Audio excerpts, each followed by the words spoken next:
तमाम तारीफ़ें उस क्रिएटर के लिए जिसने इस यूनिवर्स को एक मकसद के तहत पैदा किया है। रिस्पेक्टेड जनाब जावेद अख्तर साहब, मिस्टर सौरभ द्विवेदी और respected audience, thank you all for being here today. आज की डिबेट में चूंकि हम बात करने वाले हैं डज गॉड एग्जिस्ट के टॉपिक पर, तो ये एक ऐसा टॉपिक है जिसके मुताल्लिक कोई भी डिसीजन लेने के लिए अलग अलग स्टैंडर्ड्स हो सकते हैं। लिहाजा डिबेट के शुरू में ये ज़रूरी है कि हम ये जान लें कि आज के इस टॉपिक में कौन सा स्टैंडर्ड सही होगा और कौन सा गलत होगा। सबसे पहला स्टैंडर्ड जिसे मैं समझता हूं कि हमारे रिस्पेक्टेड जनाब जावेद अख्तर साहब बड़ी तेजी के साथ उसकी तरफ लपकेंगे, वो है साइंस। जबकि साइंस दर हकीकत खुदा के एग्जिस्टेंस को डायरेक्टली साबित करने या उसके एग्जिस्टेंस को डिनाई करने के लिए स्टैंडर्ड नहीं बन सकती। और उसकी वजह क्या है, ये मैं नहीं कह रहा, ये वो लोग कह रहे हैं जो साइंस के एक्सपर्ट्स हैं। नेशनल एकेडमी ऑफ साइंस कहती है science doesn't have the processes to prove और disprove the existence of God. Why? क्योंकि साइंस का ताल्लुक एम्पेरिकल एविडेंस से है और एम्पेरिकल एविडेंसेस का ताल्लुक हमारे नेचुरल और फिजिकल वर्ल्ड से है, जबकि गॉड नॉन फिजिकल और सुपर नेचुरल रियलिटी है। लिहाजा नॉन फिजिकल रियलिटी को आप उस टूल के साथ नहीं चेक कर सकते जिसका काम फिजिकल रियलिटी को तलाश करना है। लिहाजा आज इस डिबेट में गॉड की एग्जिस्टेंस को साबित करने या उसे डिनाई करने में साइंटिफिक एविडेंस को एक्सेप्ट नहीं किया जाएगा। दूसरा स्टैंडर्ड हो सकता है रेविलेशन, कि रेविलेशन के जरिए हम यह साबित करें कि गॉड एग्जिस्ट करता है या नहीं। लेकिन यह स्टैंडर्ड भी आज इररेलेवेंट है। क्यों? क्योंकि रेविलेशन मेरे नजदीक सोर्स ऑफ नॉलेज है, वैलिड सोर्स ऑफ नॉलेज है, लेकिन हमारे जावेद अख्तर साहब के नजदीक यह वैलिड सोर्स ऑफ नॉलेज नहीं है। लिहाजा आज की डिबेट में मैं एक भी एविडेंस किसी भी मजहबी स्क्रिप्चर से नहीं दूंगा ताकि जावेद अख्तर साहब के लिए वो अनएक्सेप्टेबल ना हो। तीसरा जो मेयार हो सकता है वो है ऑब्जर्वेशन, कि भाई कोई कहे कि हमें खुदा दिखाओ, अगर है तो दिखाओ, या ये कि खुदा के एग्जिस्टेंस पर एम्पेरिकल एविडेंस दो, तो ये है दर हकीकत गलत टूल का इस्तेमाल करना। ये ऐसा ही है कि जावेद साहब मुझसे ये मुतालबा करें कि मुफ्ती साहब आप मेटल डिटेक्टर के जरिए प्लास्टिक डिटेक्ट करके दिखाएं। अब चूंकि प्लास्टिक डिटेक्ट नहीं हो पा रही है लिहाजा plastic does not exist. No, you are using the wrong tool. इस टूल से प्लास्टिक को डिटेक्ट नहीं किया जाता। लिहाजा मैं समझता हूं कि गॉड के एग्जिस्टेंस पर एम्पेरिकल एविडेंस का मुतालबा करना एक बचकाना मुतालबा है और हमारे रिस्पेक्टेड जनाब जावेद अख्तर साहब इस स्टेज से अब बहुत आगे निकल चुके हैं। अब बचता है एक ही स्टैंडर्ड, और वो स्टैंडर्ड है अक्ल, लॉजिक, रीजनिंग। और यही वो स्टैंडर्ड है जिसके तहत गॉड की एग्जिस्टेंस को साबित किया जाएगा या गॉड की एग्जिस्टेंस को डिनाई किया जाएगा।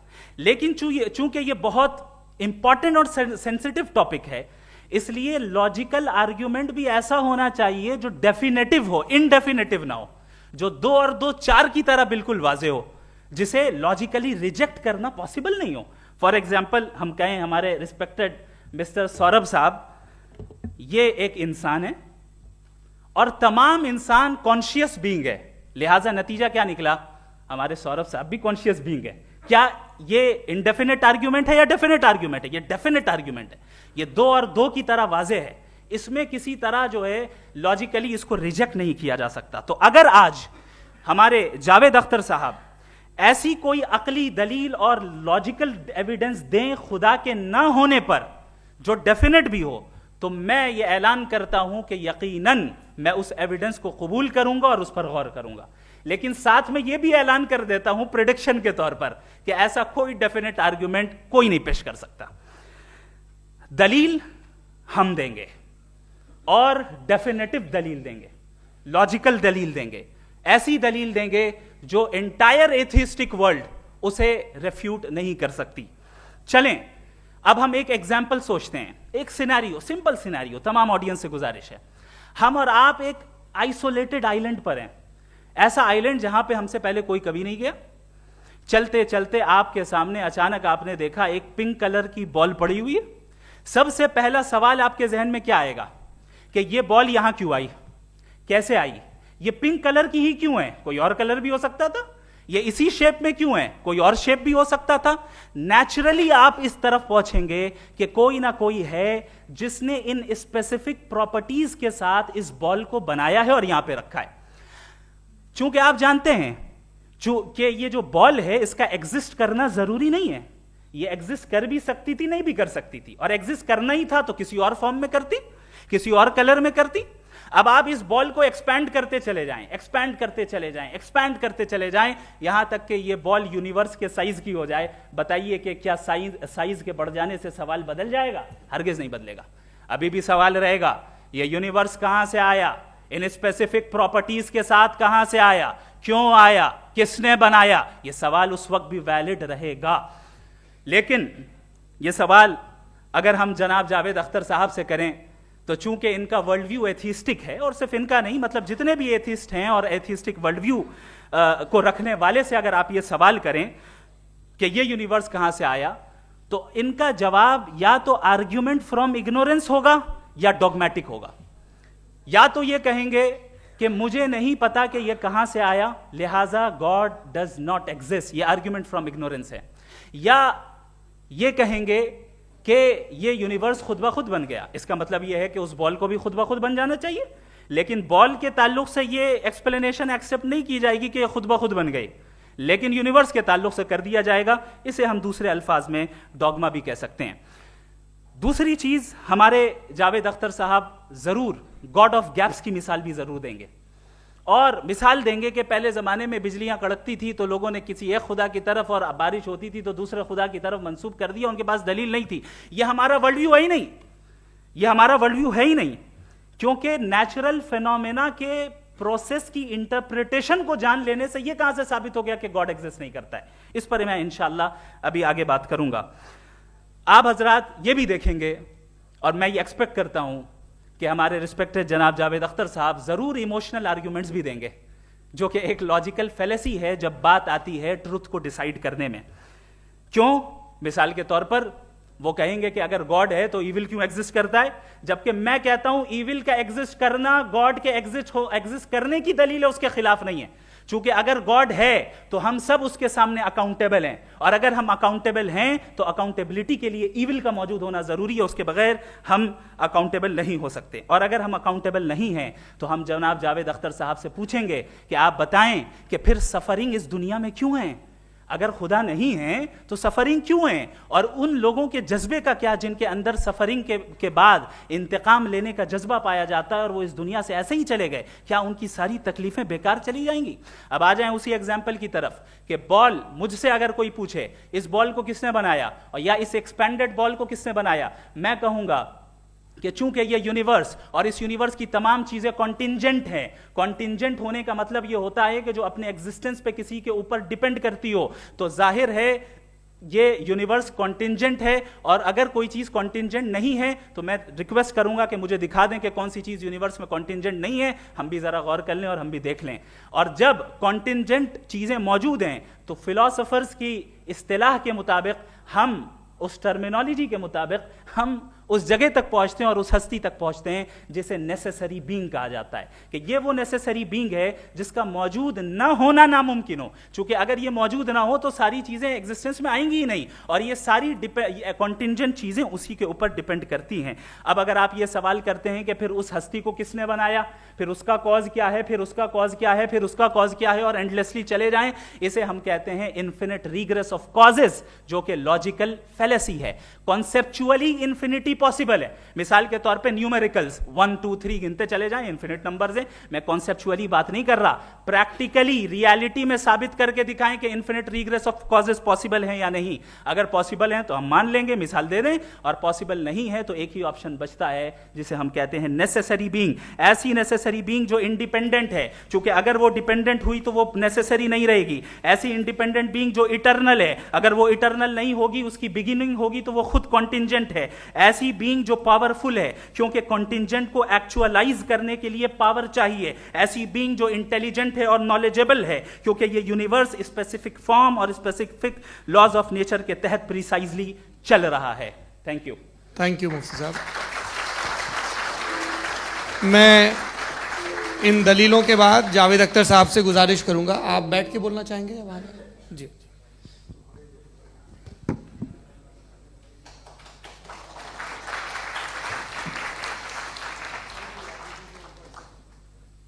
पहले तो मैं मुफ्ती साहब को एक अच्छी खबर देना चाहूँगा कि मेरी नॉलेज साइंस के बारे में बड़ी मामूली है, तो आप फिक्र ना करें उसकी, लेकिन कुछ कॉमन सेंस है मुझ में।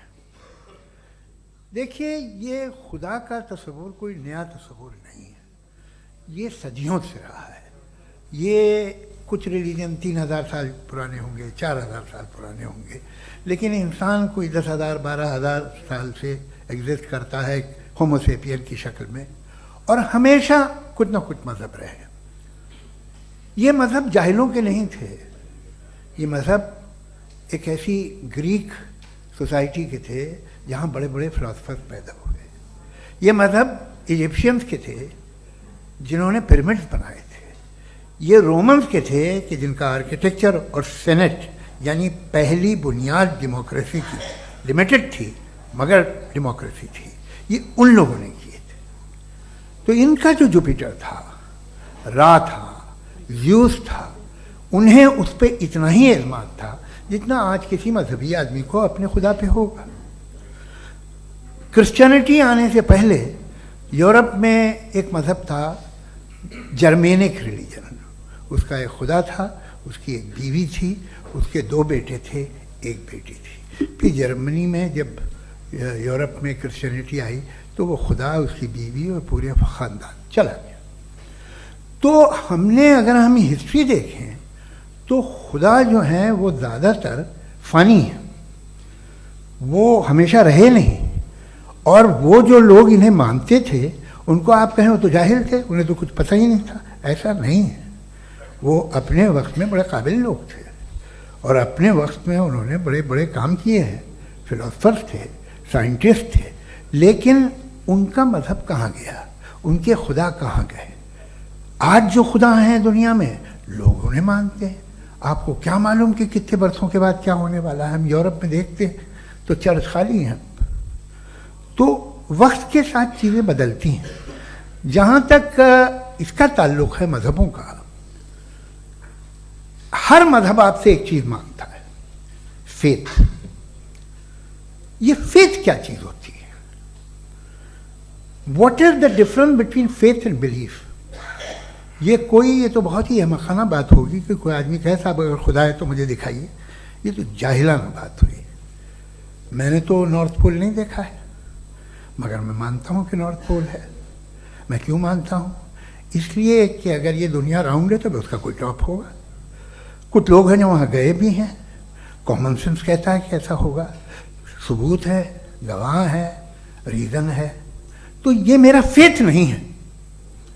तो फेथ में और बिलीफ में डिफरेंस क्या है? जो मजहब मांगता है आपसे, हर मजहब फेथ मांगता है। फेथ का मतलब ये है कि ना कोई गवाह हो, ना कोई सबूत हो, ना कोई रैशनल हो, ना कोई लॉजिक हो, ना कोई प्रूफ हो, मगर तुम एक बात को मानो। ये है फेथ। वरना बिलीफ होता। अगर इसमें कुछ भी सबूत होते, गवाह होते, तो फिर इसे आप बिलीफ कहते। जैसे मेरा बिलीफ है कि नॉर्थ पोल है, मेरा फेथ थोड़ी है। फेथ इन तमाम शर्तों को रद्द करता है। तो फिर स्टुपिडिटी क्या है? अगर मैं एक बात ऐसी मानूं जिसकी ना कोई लॉजिक है, ना कोई रैशनल है, ना कोई प्रूफ है, ना कोई गवाह है, ना कोई सबूत है, और मैं उसे मानूं, तो ये स्टुपिडिटी हुई। इसे ही भाई कल को मैं यकीन कर लूं कि एलॉन मस्क जो है मेरा भाई है, तो मुझे इंतहाई खुशी होगी, सुकून भी बहुत मिलेगा मुझे। लेकिन और कहे भाई क्यों मानते हो, क्या सबूत है? भाई वो तो अमेरिकन है और तुम तो इंडियन हो, वो तो नस्ल अलग है, तुम्हें कभी मिले भी नहीं। साहब देखिए, मेरा फेथ है, इस पर बात न किया। फेथ का मतलब ही यह है कि आप प्रूव नहीं कर सकते। अगर आप प्रूव कर सकते हो तो फेथ की जरूरत ही नहीं, फिर तो आप बात करेंगे, आप कितनी बहस कर लीजिए। अल्टीमेटली दुनिया का हर मजहब फेथ पे टिका है, और फेथ का मतलब है एक ऐसा यकीन जिसका कोई सबूत, कोई गवाह, कोई रैशनल नहीं। अब आप ये कहें, क्या आप ये क्यों कह रहे हैं कि साहब ये कायनात किसने बनाई? कमाल ये है कि आपने बताया कि एक आइलैंड पे गए और एक बॉल देखी। आपने ये नहीं कहा कि आइलैंड किसने बनाया, आपको सिर्फ बॉल पे हैरत हुई। हमने आइलैंड पे हमने हैरत नहीं की, होते हैं आइलैंड। इसी तरह ये आइलैंड है, सितारे, ये गैलेक्सीज, ये सब आइलैंड हैं, खला में। हम उन्हें टेकन फॉर ग्रांटेड लेते हैं, हम पूछते नहीं किसने बनाए। आपने जजीरे के बारे में भी नहीं पूछा है। मेरी पैदाइश कैसे हुई? क्या मैं प्लान्ड पैदा हुआ था? I was plan to be born, या एक लकी स्पर्म था जो किसी एक से चिपक गया? मेरी पैदाइश रैंडम। और इंसाफ जिसे आप कहते हैं, इंसाफ का तो नेचर से कोई वास्ता ही नहीं है। जो आप कहते हैं कि एक दिन इंसाफ मिलेगा, इंसाफ is a human concept, nature में कोई इंसाफ नहीं। अगर शेर हिरन को खा जाता है तो उसे कोई सजा नहीं मिलती। अगर एक आंधी आती है और हरे भरे पेड़ों को उखाड़ के फेंक देती है तो आंधियों की जेल नहीं होती है। नेचर में इंसाफ नहीं, इसलिए मुझे नेचर को इंसाफ की जरूरत भी नहीं। नेचर तमाम एक है। अब हम कहें कि साहब ये देखिए जो मैंने खाना खाया था, ये मेरी आंख तो नहीं यूं कर दिया उसे, तो इसे सजा मिलनी नहीं, वो सिस्टम है, ऐसे ही चल रहा है।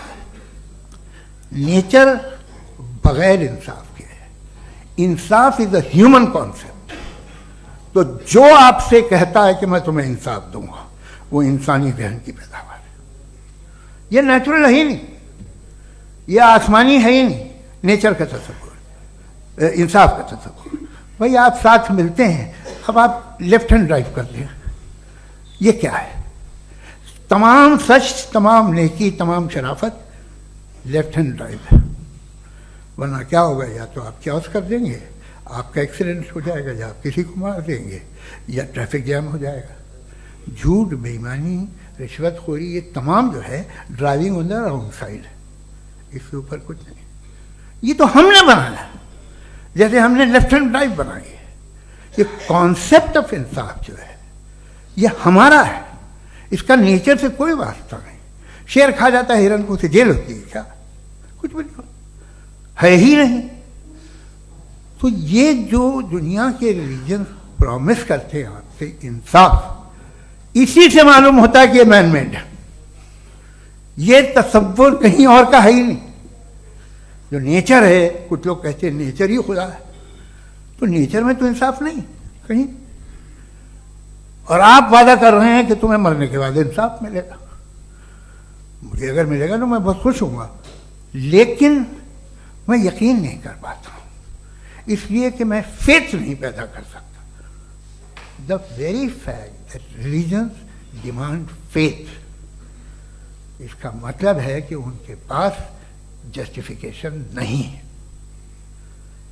अच्छा था, फिर रिलीजन अगर मॉडरेशन में है, कोई सा भी नहीं, वो आप में कुछ खूबियां भी पैदा करता होगा। देखिए उससे ये फ़ायदा है, वो फ़ायदा है। अल्कोहल जो है वो ज़्यादातर दवाओं में यूज़ होती है, और एक सर्वे किया गया था अमेरिका में कि लॉन्जिटिविटी किन लोगों की है। तो एक तरफ वो लोग थे जो शराब पीते ही नहीं थे, और एक तरफ वो थे जो एक बोतल शराब रोज पीते थे। सबसे ज़्यादा लंबी उम्र उनकी है जो 2 पैग नाप के शराब पीते हैं और खाना खाते हैं। मगर हम शराब को बुरा समझते हैं, मैं भी बुरा समझता हूँ। क्यों? ऐसा होता नहीं। कुछ चीज़ों में आदत होती है जो बढ़ती है। आज तक में एक आदमी दूध पीता है, आप 10 साल बाद भी मिलेंगे तो एक ही गिलास पीता होगा। ऐसा नहीं होता, सुबह से दूध पीता रहता है। मिल्कोहलिक मैंने नहीं देखे, अल्कोहलिक होते हैं। ये टेंडेंसी है मजहब की कि वो बढ़ता है, जैसे कैंसर बढ़ता है, जैसे शराब बढ़ती है। कुछ लोग होंगे जो उसे सही तरह से यूज़ करते हैं। मुझे यकीन है कि हमारे मुफ्ती साहब भी उनमें से एक, इनसे बहुत खुशी हुई मुझे इनसे मिलकर। लेकिन कितने लोग हैं कि आज आप देखते हैं दुनिया में जो तबाहियाँ हैं, इनमें कितना हाथ है उन लोगों का जो बिलीवर कहते था मजहब ये नहीं कहता, ना कहता होगा, मगर जब ये मजहब पीते हैं तो ऐसे बिहेव करते हैं। थोड़ा सा अगर हो तो शायद बहुत अच्छी बात, लेकिन शराब थोड़ी सी नहीं रहती, उसमें टेंडेंसी है पहले। थोड़ा सा अगर 2-3 कैंसर के सेल हो ना बॉडी में तो आदमी सिम रहेगा, लेकिन वो 2-3 सेल नहीं रहते, वो मल्टीप्लाई होते हैं। जावेद साहब टाइम पूरा हो गया। टाइम हो गया तो बस बात खत्म हो गई। अच्छा, मुझे कुछ और कहने को था भी नहीं। जी, मैं पहले जवाबी दौर के लिए इनवाइट कर रहा हूं मुफ्ती साहब को। Your rebuttal round 1, you have 7 minutes.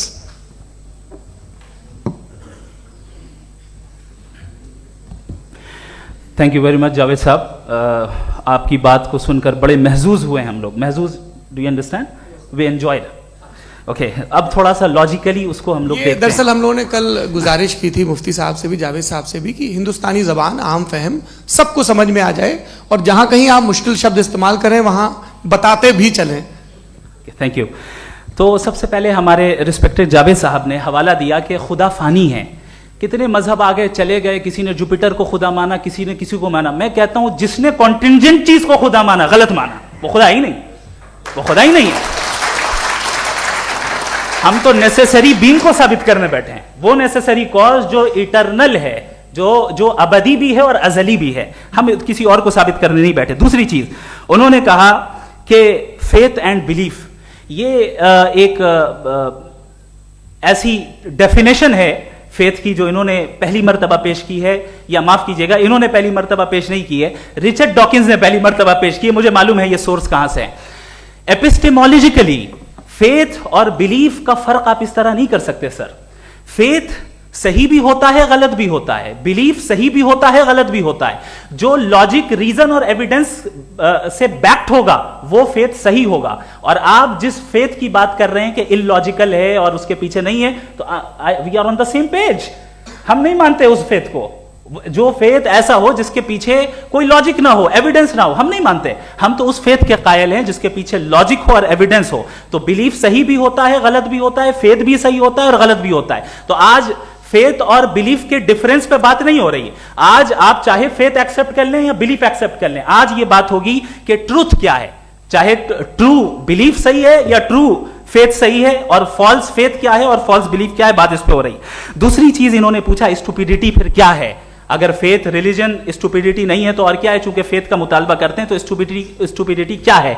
मैं कहता हूं स्टुपिडिटी एथिज्म है। उसकी वजह यह है कि आप एक सड़क पे जा रहे हो और आप किसी गार्डन में जाएं और देखें वहां लिखा है फूलों के साथ I love Javed Akhtar, and I really do, I love you sir. तो जब आप वहां पर पहुंचे तो वहां पहुंचकर अब ये बताएं, क्या आप ये कहेंगे वाह व्हाट अ नेचुरल सिलेक्शन? ये क्या नेचुरल सिलेक्शन है? नहीं, ये प्रिसाइजली डिजाइंड है, इसके पीछे डिजाइनर है। लिहाजा अगर कोई एक ऐसी कॉमन सेंस की बात को कबूल नहीं कर रहा है कि यूनिवर्स जो इतने प्रिसाइजली काम कर रहा है, हम कहते हैं कि खुद ब खुद बन गई, मैं समझता हूं इससे बड़ी स्टुपिडिटी और कुछ नहीं है। ये रैशनल चीज है। फिर हमारे सर ने कहा कि आपने बॉल पे फोकस किया, आइलैंड पे फोकस नहीं किया। अरे आइलैंड को किसने बनाया यही समझाने के लिए तो बॉल की मिसाल दे रहा हूं। और बॉल भी कॉन्टिंजेंट है, आइलैंड भी कॉन्टिंजेंट है, दोनों नेसेसरी बीइंग का मुतालबा करते हैं। आगे इन्होंने कहा कि नेचर में कोई इंसाफ नहीं है। हम डिसाइड करते हैं कि मोरालिटी क्या होती है, इंसाफ क्या होता है। हम डिसाइड करते हैं, जैसे ड्राइविंग सीट में ट्रैफिक वाला, ये तो किसी खुदा ने नहीं कहा, ये है, इसे कहते हैं फॉल्स इक्विवेलेंस। ये एक लॉजिकल फेलेसी है। आपने जो है मिसाल दी ड्राइविंग की और ट्रैफिक की, ये सब्जेक्टिव मोरालिटी है। आप सब्जेक्टिव मोरालिटी को मिसाल बनाकर ऑब्जेक्टिव मोरालिटी के ऊपर नहीं थोप सकते। इंसाफ की ऑब्जेक्टिव मोरालिटी। अगर आप ये कहते हैं कि नेचर में इंसाफ नहीं है, तो इंसाफ का न होना ये नेचुरल हुआ, तो फिर नेचर को नेचर रहने दे। क्यों हम इतना स्ट्राइव कर रहे हैं दुनिया में इंसाफ लाने के लिए? ये तो इलॉजिकल बात है, इरैशनल बात है। इसलिए बहुत सी चीजें ऐसी हैं जो ऑब्जेक्टिवली जो है इविल या गुड हैं, और बहुत सी चीजें ऐसी हैं जो सब्जेक्टिवली हैं। सब्जेक्टिवली जो मोरल होता है या इमोरल होता है, उसको हम सोशल कंसेंसस से या पर्सनल प्रेफरेंस से डिसाइड करते हैं। लेकिन जो ऑब्जेक्टिव मोरालिटी है, जिसमें इंसाफ आया, जो इन्होंने बार बार रिपीट किया, ये ऑब्जेक्टिव है, सब्जेक्टिव नहीं है। अगर आप कहते हैं ये सब्जेक्टिव है, तो मेरा सवाल आपसे यह है, क्या सोशल कंसेंसस के जरिए अगर जुल्म को सही करार दे दिया जाएगा तो आप जुल्म को जस्टिफाई करेंगे? दूसरी चीज, इन्होंने यह कहा कि 2 पैक शराब पी लें तो वो उतने पे नहीं रहता, बढ़ जाता है। यही मामला मजहब के साथ है, 2 पैक आप पी लें बढ़ेगा। तो ये एक ऐसी मिसाल है, इसको कहीं भी फिट कर लें कि आप एथिज्म पे जब फिट करें, जब आप 2 पैक एथिज्म का लेंगे ना, तो वो बढ़ बढ़ के नॉर्थ कोरिया बनेगा। Thank you.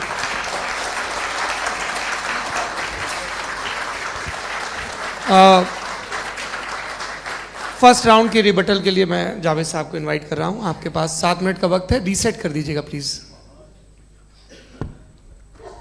मुझे इस बात की खुशी है कि मुफ्ती साहब ने भी मान लिया कि नेचर में कोई इंसाफ नहीं है। तो कोई भी चीज़ जो इंसान ने नहीं बनाई है उसमें इंसाफ नहीं होता है। एक बात मैं आपसे अर्ज़ करूँ, ज़रा पता लगा लीजिएगा, ये जो आप बाग में जाते हैं बेहद खूबसूरत फूल देखते हैं ना, इनमें से कोई नेचुरल नहीं है। ये सारे फूल क्रॉस करके बनाए गए हैं। जो जंगल में फूल होते हैं नहायत मामूली होते हैं, ये फूल इंसानों ने बनाए हैं। जो आप बाग में देख के वाह वाह कहते हैं, ये इंसानों के बनाए हुए हैं। डिफरेंट फूलों को क्रॉस करके, डेवलप करके, फिर क्रॉस करके इस तरह से बनाए गए। नेचुरल फ्लावर नहीं। किसी जंगल वीरान में जाके आप गुलाब के फूल नहीं देखेंगे। ये सब बनाए हुए इंसान ने, बहुत से काम इंसान ने किए हैं। बाकी है कि आपने मेरी एक बात का जवाब नहीं दिया, जिससे मुझे शिकायत है कि फेथ क्या है और आप फेथ मांगते क्यों हैं मुझसे? आप तो लॉजिकल हैं, आपके पास तो सारे रैशनल्स हैं, आपके पास सारे सबूत हैं, तो आपको फेथ की डिमांड क्यों करते हैं कि भाई तुम सरेंडर कर दो और सवाल मत करो? कोई मजहब सारे सवाल करने की इजाजत नहीं देता है और मना करता है कि दादा सवाल ना करो, बह जाओगे तुम। आप क्यों रोकते हैं? हकीकत यह है कि इंसानी तारीख क्या है। इंसानी तारीख ये है कि दुनिया में 2 तरह के लोग हुए हैं। एक वो जिन्होंने अपनी लाइल्मी की परस्तिश की है, दूसरे वो जिन्होंने अपनी इग्नोरेंस या लाइल्मी से झगड़ा किया है और मालूम किया है कि क्या है। ये जो आप कह रहे हैं, आज आप हैरान हैं कि भाई ये यूनिवर्स कैसे बनी। लोग हैरान थे कि सूरज डूबता है तो इधर से कैसे निकलता। और आप एक कदम जाके हमेशा का मानने को तैयार है, एक कदम पीछे ही मान जाइए। भाई आप इसके बाद जाते हो, कहते सवाल ना करना कि ये कहाँ से आया, ये पावर तो हमेशा से हमेशा रहेगी। तो आप यूनिवर्स के बारे में मानने में क्या तकलीफ है? एक कदम पहले रुक जाइए, ये हमेशा से थी या नहीं थी हमें मालूम नहीं है।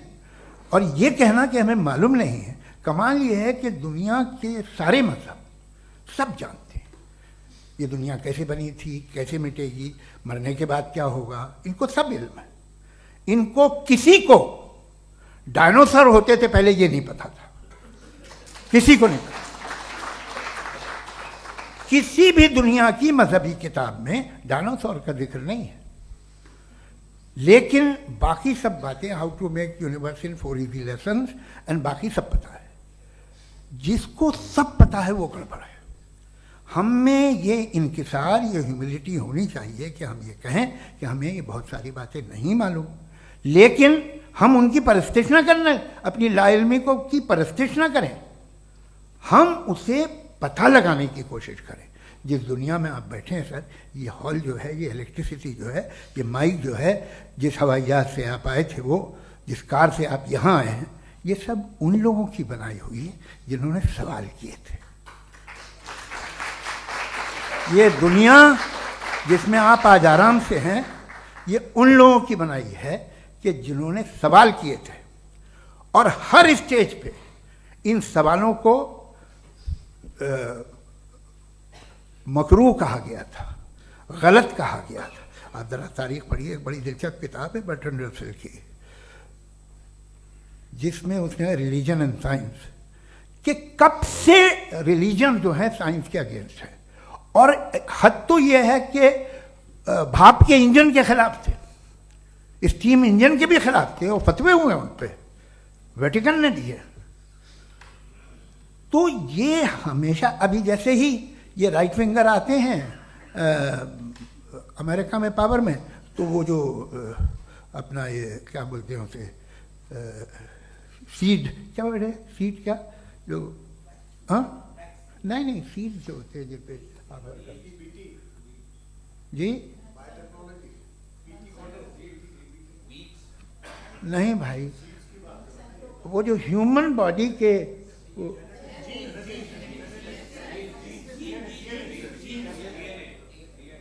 उस पर रिसर्च बंद हो जाती है, रिपब्लिकन नहीं करने देते।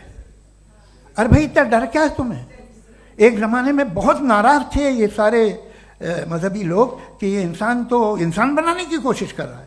आपको क्या तकलीफ भाई, बना ले तो बना लेने दो, ये खौफ क्या है? और ये सब आज जो आप कह रहे हैं नामुमकिन है, ये कैसे हुआ? मुझे एक किस्सा याद आता है।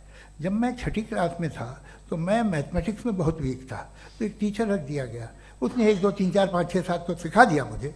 वो दिन मैं भूल नहीं सकता हूँ मुफ्ती साहब, जिस दिन उसने ये बताया कि 1/2 क्या होता है और 3/4 क्या होता है, मुझे ऐसा लगा कि मेरा सर बीच से फट जाएगा। ये आदमी कह रहा है कि जो दीवार के अंदर जाओ वॉक करते हुए। आज हंसता हूँ मैं इस बात पे। तो आज जो बातें आपके जहन से बिल्कुल परे हैं और आप हैरान होते उन्हें देख के, एक वक्त आएगा कि मामूली लगेंगे। और हुआ है, आपकी इंसानी तारीख ही है। इतनी जल्दी सारे फैसले आप मत कर लीजिए, थोड़ा ये ह्यूमिलिटी रखिए कि भाई ये हमें नहीं मालूम। ये कहने में क्या आ रहा है? ये यूनिवर्स कहाँ तक फैली, ये कब से है और कब तक रहेगी, हमें नहीं मालूम। आपने फैसला कर लिया कब बनी। ये आपके हिसाब से कोई 14 बिलियन ईयर बनी जो समझा जाता है। उससे पहले हजारों करोड़ों अरबों साल तक खुदा बैठा क्या कर रहा था? खामोश बैठा था, ऐसे ही जमाइयाँ ले रहा था। फिर उसे आइडिया आया, यार एक काम करते, वक्त अच्छा गुजर जाएगा, यूनिवर्स पर आपसे सोचिए। वो तो हमेशा से है ना, मगर यूनिवर्स हमेशा से नहीं है, ये तो बनाई गई है। और उससे पहले क्या था, इनका क्या काम था? कैसी बात है, ये बड़ा आसान है। जो बात हमें आज धीरे धीरे पता चली है, बरसों 2000 और 2500 साल पहले आपको किसी ने बता दिया कि क्या था, आप मान गए, और तब से वही मान रहे हैं जो 2500 साल पहले कहा गया था। सब कुछ बदल गया है, सॉल्व हो रही हैं चीज़ें। अभी साइंस बिल्कुल दावा नहीं करती, या कोई फिलोसफर ये दावा नहीं करता कि हमें सब मालूम, बल्कि वो कहता है कि हमें जितना मालूम होता है उससे ये मालूम होता है कि हमें कितना कम मालूम। तो हम अपनी जहालत से लड़े, उसकी परस्तिश न करें। जी, time. Thank you so much. मैं तर्कों की श्रृंखला में राउंड 2 के लिए मुफ्ती साहब को आमंत्रित कर रहा हूँ। आपके पास एक बार फिर से 7 मिनट का वक्त है। शुक्रिया। जनाब जावेद अख्तर साहब कई मर्तबा दोहरा रहे हैं कि फेथ का मतलब बताइए, फेथ का मतलब बताइए। मैंने बता दिया, फेथ सही भी होता है, गलत भी होता है। और आज हम फेथ पे बात नहीं कर रहे, हम ट्रुथ और डज गॉड एग्जिस्ट पे बात कर रहे हैं। क्या डज गॉड एग्जिस्ट, ये ट्रुथ यानी गॉड है या नहीं है, इसमें से दोनों ट्रुथ क्या है। अब आप उसे फेथ कह लें, बिलीफ कह लें, नॉट माई बिजनेस। उसके बाद आपने कहा कि भाई सवाल करने से मजहब रोकता है। मैं कहता हूं जो रोकता है वो रोकता होगा, मैं नहीं रोकता, बल्कि सवाल करें, सवाल करना चाहिए। सवाल कर करके तो हम आगे बढ़ते हैं, तरक्की करते हैं, और इसीलिए मैं आज यहां पे आया हूं। लेकिन सवाल सिर्फ खुदा से नहीं होगा, आपसे भी होगा। सवाल एथिज्म से भी होगा, सवाल सिर्फ मजहब से नहीं होगा, सबसे होगा। और आज मैं सवाल करूंगा और उम्मीद है कि आप जवाब देंगे। अभी तक आपने वैसे कॉन्टिंजेंसी आर्ग्यूमेंट का कोई जवाब नहीं दिया। चलें, आपने कहा यूनिवर्स के बारे में इटर्नल क्यों नहीं बोल देते। ये चूंकि लॉजिकली पॉसिबल ही नहीं है कि यूनिवर्स इटर्नल हो। यूनिवर्स एक कॉन्टिंजेंट चीज है जो टाइम एंड स्पेस के पाबंद है, टाइम एंड स्पेस से बाउंड है। जो टाइम एंड स्पेस से बाउंड होगा वो कॉन्टिंजेंट होगा, जो कॉन्टिंजेंट होगा वो उसकी बिगिनिंग हुई होगी, जिसकी बिगिनिंग हुई होगी वो इटर्नल नहीं हो सकता। ये तो कॉमन सी बात है। आपने कहा कि किसी मजहबी किताब में डायनासोर का जिक्र नहीं है। अफसोस कि आज तक किसी मैथमेटिक्स के किताब में मुझे डायनासोर का जिक्र नहीं मिला। तो इसका मतलब मैथमेटिक्स की किताब बेकार है? नहीं, उसका वो टॉपिक नहीं है। रेवलेशन का और मजहबी किताबों का टॉपिक ये नहीं है कि आपको आके बताए साइकिल कैसे बनाते हैं, या आकर ये बताएं कि जो है डायनासोर कब था। वो तो मोरालिटी सिखाने आया है, गॉड के बारे में बताने आया, नॉन फिजिकल रियलिटी की हकीकत को सिखाने के लिए आया। रिलीजियन साइंस को रोकता है? नहीं रोकता। अगर रोकता है तो गलत करता है। रिलीजियन साइंटिज्म को रोकता है, जिसमें हमारे जावेद साहब मुब्तला है। साइंस और साइंटिज्म में फर्क है। साइंटिज्म यह है कि आप समझें कि साइंस और साइंटिफिक मेथोडोलॉजी ये नॉलेज को हासिल करने का वाहिद सोर्स ऑफ नॉलेज है। यह है साइंटिज्म। हम इसे रिजेक्ट करते हैं। हम साइंस को तो तरक्की करते हैं, भाई आप हमारी पूरी तारीख कर लें, पढ़ लें तो आपको पता चल जाएगा। बहरहाल ये अलग टॉपिक है। उसके बाद इन्होंने एक लफ्ज कहा, वेटिकन ने फतवा दिया। वेटिकन का फतवे से कोई ताल्लुक नहीं है, दोनों कॉन्ट्राडिक्टरी अल्फाज हैं। उसके बाद उन्होंने कहा कि भाई हमें नहीं मालूम। अगर नहीं मालूम तो क्लियरली कह देना कि नहीं मालूम है, इसमें क्या हर्ज है? तो वही तो मैं कह रहा हूं ना कि आप कह दें कि नहीं मालूम, लेकिन क्लेम क्यों कर रहे हैं कि गॉड एग्जिस्ट नहीं कर रहा है? आप कह दें नहीं मालूम है, हो सकता है हो सकता ना हो, लेकिन आप क्लेम कर रहे हैं। The moment you say God does not exist, this is a claim, and now the burden of proof is upon you too, जैसे हमारे ऊपर है। और क्यों है मैं बताता हूं, क्यों है ये भी मैं बताता हूं। फिलोसॉफिकली जो क्लेम होता है ना, सिर्फ ये नहीं होता कि इंसान कहे पॉजिटिव क्लेम करे और नेगेटिव क्लेम करे तो बर्डन ऑफ प्रूफ नहीं है। आप मिसाल के तौर पे मैं कहूं कि फुला उस कमरे में कोई नहीं है, मैंने एक नॉलेज का क्लेम किया है। उस कमरे में कोई नहीं है, मैंने एक नॉलेज का क्लेम किया। या तो मैं कहूं मुझे नहीं पता, हो भी सकता है नहीं भी हो सकता है, this is not a claim. लेकिन जब मैं कह रहा हूं कि वहां कोई नहीं है, या मैं कह रहा हूं वहां कोई है, दोनों क्लेम है और दोनों के ऊपर बर्डन ऑफ प्रूफ है। हमारे ऊपर भी बर्डन ऑफ प्रूफ है, मैंने कंटिजेंसी आर्ग्यूमेंट दिया, इसे तोड़कर दिखाइए। आखिरी चीज, इन्होंने कहा कि खुदा दुनिया बनाने से पहले 150 साल पहले या करोड़ों साल पहले क्या कर रहा था। अरे हजरत, चलें बहरहाल मैं जवाब दे देता हूं। आप हमारे रिस्पेक्टेड पर्सनालिटी हैं, अगर आप नहीं होते तो मैं ऐसे एंटरटेन ही नहीं करता। टाइम, ये 100 साल पहले या 100 साल बाद, पहले बाद में अभी, ये वो अल्फाज हैं जिनका ताल्लुक टाइम से है। टाइम शुरू ही हुआ है यूनिवर्स की बिगिनिंग के बाद, तो उसके पहले खुदा क्या कर रहा था? सवाल इलॉजिकल है, ये फेलेसी है। यानी आप ये कह रहे हैं कि यूनिवर्स के बनने से पहले खुदा क्या कर रहा था? टाइम के बनने से पहले, पहले का ताल्लुक टाइम से, टाइम उस वक्त था ही नहीं, तो ये सवाल ही इनवैलिड है खुदा के ताल्लुक से। दूसरी चीज, आर्ग्यूमेंट ऑफ कंटिजेंसी जो मैंने आपके सामने पेश की है, आपने बार बार ये प्रूफ किया और ये कह रहे हैं कि गॉड ऑफ गैप्स। देखिए पहले नहीं मालूम था, साइंस ने कर दिया। सिंपल्स की मिसाल से मैं समझा देता हूं। जिस गैप्स की आप बात कर रहे हैं ना, साइंस उन गैप्स को जिन चीज के जरिए भी प्रूव करेगा वो कॉन्टिजेंट ही होगा। अब चाहे वो फोर्स हो, मैटर हो या एनर्जी हो। लिहाजा सवाल हमारा उस वक्त भी वैलिड होगा जब तक कि आप नेसेसरी बीइंग पे ना आ जाएं। और इन्फिनिट रिगरेस पॉसिबल नहीं है of causes in practical world, तो जाहिर है कहीं रुकना पड़ेगा, जहां रुकेंगे वही खुदा है। दूसरी चीज, आपने ये कहा, क्या कह रहा था मैं, किस पॉइंट को? What? Oh no, after that, just now. हाँ, जहां रुकेंगे वही खुदा है। बहरहाल, तो टाइम का जिक्र हो गया, गॉड ऑफ गैप, सॉरी, या इसकी एक मिसाल आप ले लें। एक कार है, एक साहब ने देखा कि भाई कार जो है उसके व्हील्स कितने अच्छे लगे हुए हैं, सही जगह पे। स्टीयरिंग जो है कितने अच्छे जगह पे लगी हुई है, और सीट्स कितने वेल डिजाइंड है, कितनी प्रिसाइजली ये कार काम कर रही है।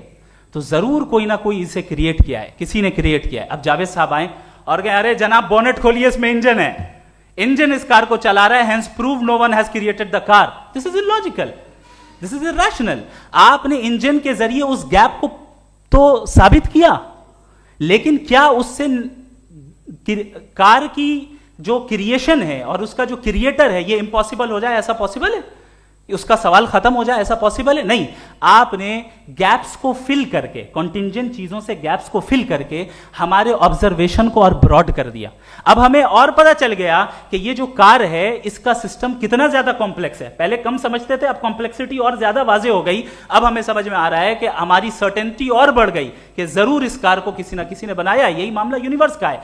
साइंस हमेशा फिजिकल वर्ल्ड की चीजों को ही फिल करती जाएगी और फिजिकल चीजों से ही करती जाएगी, चूंकि एम्पेरिकल एविडेंस का ताल्लुक फिजिकल वर्ल्ड से है। आप साइंस के जरिए मेटाफिजिकल रियलिटी को कभी साबित नहीं कर सकते। ये रॉन्ग टूल का इस्तेमाल करना है। ये वही काम है कि आप मेटल डिटेक्टर से प्लास्टिक डिटेक्टर करने चलें, जो कि जाहिर है सही नहीं है। Thank you.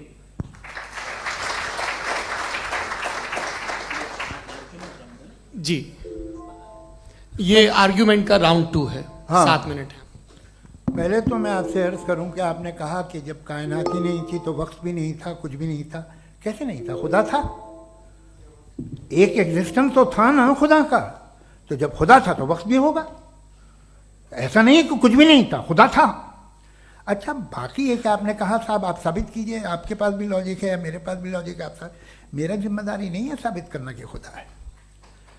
बर्टन रसल ने बड़ी अच्छी बात कही।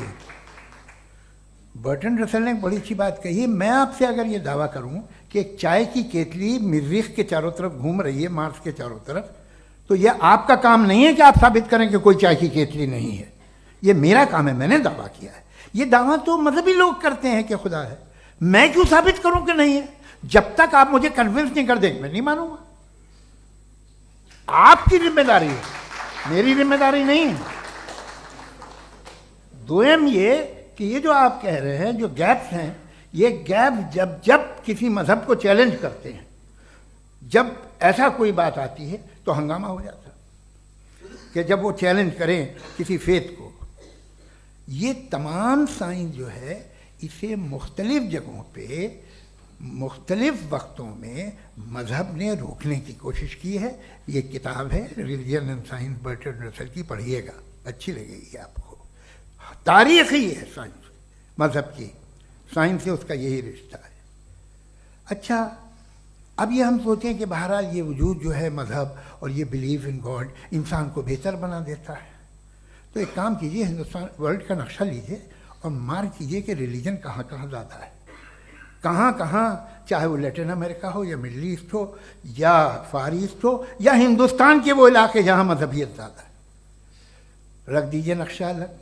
अब दूसरा नक्शा कि कहाँ कहाँ नाइंसाफ़ी, रिप्रेशन, औरतों के हुकूक की पामाली, जुल्म, डिक्टेटरशिप कहाँ है, नक्शा एक ही होगा। तो आप मुझे बताएं कि जो इसका तरकीब इस्तेमाल क्या है? खुदा का तरकीब इस्तेमाल तो बताइए। आप छोटी सी दवा सड़क पे बेचते हैं, उसकी भी तरकीब इस्तेमाल बताते हैं। इसके इस्तेमाल से तो फायदा नहीं हुआ किसी को। जो सारे के सारे खराब मुल्क हैं, खराब समाज है, वो सारे जुल्म खुदा के नाम पे करते हैं। वो गलत करते हैं, सही करते हैं, मुझे क्या लेना देना उससे। इस्तेमाल से मालूम होता ना।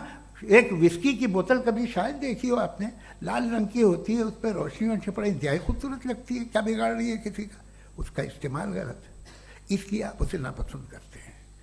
इसका इस्तेमाल गलत है, इस तसव्वुर का इस्तेमाल ही गलत है और हमेशा से गलत हुआ है। आप देख लीजिए, इंसानी तारीख देख लीजिए, आज देख लीजिए, हिंदुस्तान देखिए, दुनिया देख लीजिए, क्या हो रहा है। इसे कैसे इस्तेमाल कर रहे हैं? फेथ वाले लोग क्या फेयर हैं, जस्ट हैं, जो अपने खुदाओं पे यकीन रखते हैं, वो किस तरह के लोग हैं? वो लोगों को इंसाफ देते हैं, वो बेहतर इंसान बने। तो इस दवा का फ़ायदा क्या है? चलो बहुत फ़ायदा हो रहा तो मैं इस्तेमाल कर लूँगा, मैं मुझे तो इस दवा का कोई फ़ायदा दिखता ही नहीं। मुझे तो ऐसा लगता, मैं एक और बात बताऊं, अगर कोई आदमी मजहबी है और अच्छा आदमी है तो मैं उसकी बहुत इज्जत करता हूँ, इसलिए कि मेरा ख्याल है मजहबी आदमी का अच्छा होना मुझसे अच्छा होने से ज़्यादा मुश्किल है। भाई हर चीज़ की एक लिमिट है। आप इतना भाग सकते हैं, इतना नहीं भाग सकते, इतना वजन उठा सकते, इतना नहीं उठा सकते, इतना दूर देख सकते हैं, इतना दूर नहीं देख सकते। उसी तरह कॉमन सेंस कहता है कि आप में नेकी का भी एक कोटा होगा। अब आप अगर सुबह जाते हैं अपनी इबादत गाह और इबादत करते हैं तो बाहर निकलते हैं तो आप तो यही महसूस करते हैं कि आपने एक बहुत अच्छा काम किया, आपकी नेकी का एक बहुत बड़ा कोटा खर्च हो गया जिससे किसी का कोई फायदा नहीं हो। मैं तो नहीं जाता हूँ, तो मुझे तो किसी को खाना खिलाना पड़ेगा, किसी बेवा की मदद करनी पड़ेगी, मैं अपना कोटा कैसे कंज्यूम करूँ? आप अपना कोटा सारे मजहबी लोग इंतहाई यूजलेस कामों में यूज करते हैं, उसके बाद भी अगर आप में बच्ची है थोड़ी सी शराफत, तो भाई वाह क्या बात।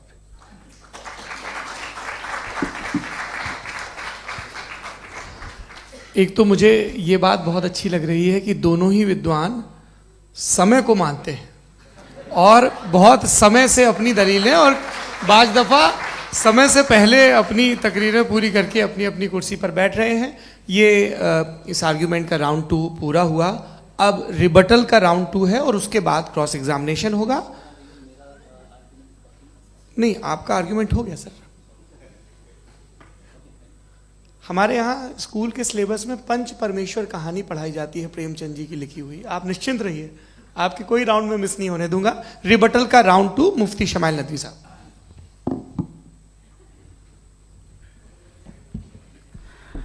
असल में जो हकीकी प्रॉब्लम है, असल प्रॉब्लम है वो ये है कि जावेद साहब के पास कॉन्सेप्ट ऑफ गॉड क्लियर नहीं है। इन्होंने कहा कि कायनात से पहले खुदा तो था, तब भी तो टाइम होगा। ये टाइम कायनात का हिस्सा है। हम खुदा, उस खुदा को मानते हैं, नेसेसरी बीइंग का टाइमलेस होना जरूरी है, चूंकि वो टाइम का क्रिएटर है। जब उसने टाइम को क्रिएट किया तो वो खुद टाइम पे कैसे होगा? उसने जब स्पेस को क्रिएट किया तो खुद स्पेस में कैसे होगा? अगर वो टाइम एंड स्पेस को पहले से ही उसका पाबंद है तो फिर किस चीज को उसने क्रिएट किया? लिहाजा ये सवाल गलत है कि खुदा था तो टाइम होगा। बिल्कुल नहीं, टाइम के पाबंद हम हैं, खुदा नहीं है। हम फिजिकल वर्ल्ड से ताल्लुक रखते हैं, वो मेटाफिजिकल रियलिटी है। दूसरी चीज इन्होंने मिसाल दी कि चाय की केतली हवा में घूम रही होगी, और पता नहीं शायद वो बर्टन रसल का उन्होंने हवाला दिया। बहरहाल यही प्रॉब्लम है। प्रॉब्लम यही है कि हम चीजों के दरमियान डिफरेंशिएट नहीं कर पाते। ये जो आपने मिसाल दी ये इमेजिनेशन है, और मैं जो साबित कर रहा हूं वो लॉजिकल नेसेसिटी है। आप इमेजिन करने आए तो कुछ भी करें, जुपिटर में पिंक एलिफेंट होगा, यूनिकॉर्न होगा, करें, उससे कायनात पे क्या फर्क पड़ता है? उससे आप लॉजिकल नेसेसिटी साबित नहीं कर सकते। मैं तो उस प्राइम कॉज की बात कर रहा हूं, उस नेसेसरी बीइंग की बात कर रहा हूं जिसके बगैर इस कायनात का एग्जिस्टेंस मुमकिन नहीं है। दूसरी चीज, मजहब को साइंस चैलेंज करती है वगैरह वगैरह, ये हमारा टॉपिक ही नहीं है। मैं इस पे बात करूंगा तो फिर मेरा वक्त चला जाएगा। मजहब के ऊपर चूंकि हमारी डिस्कशन नहीं है, साइंस को मजहब और बिलखुसूस मैं और हमारा वर्ल्ड व्यू कम अज कम साइंस को पीछे नहीं करता है, साइंटिज्म की मजम्मत करता है। इसकी वजाहत मैंने पहले कर दी। दूसरी चीज इन्होंने कहा वर्ल्ड का नक्शा लीजिए, वर्ल्ड मैप लीजिए, 2 अलग अलग जगह की। हजरत, मैंने ये होमवर्क किया था और मैंने मिडिल ईस्ट का एक नक्शा लिया और यूरोप का एक नक्शा लिया। ये मजहबी इलाका और ये लिबरल और एथीस्ट इलाका। मुझे पता चला कि सबसे ज्यादा रेप केसेस जो हैं वहां पर है।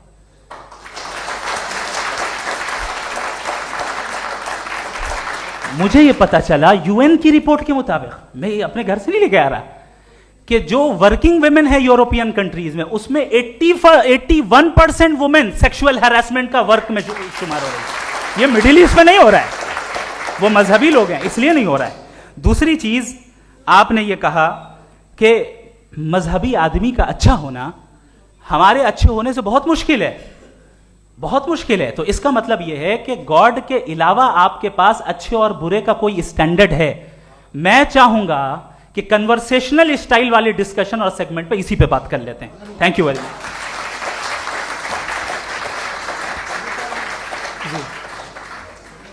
ये रिबटल का राउंड 2 है। आपके पास 5 मिनट का वक्त है और इसके बाद क्रॉस एग्जामिनेशन शुरू करेंगे। आप चाहें तो जो इन्होंने सवाल पूछे उनके जवाब आप रिबटल में भी दे सकते हैं। जी जी, देखिए, पहले तो ये बात कि ये मिसाल गलत नहीं है, गलत है।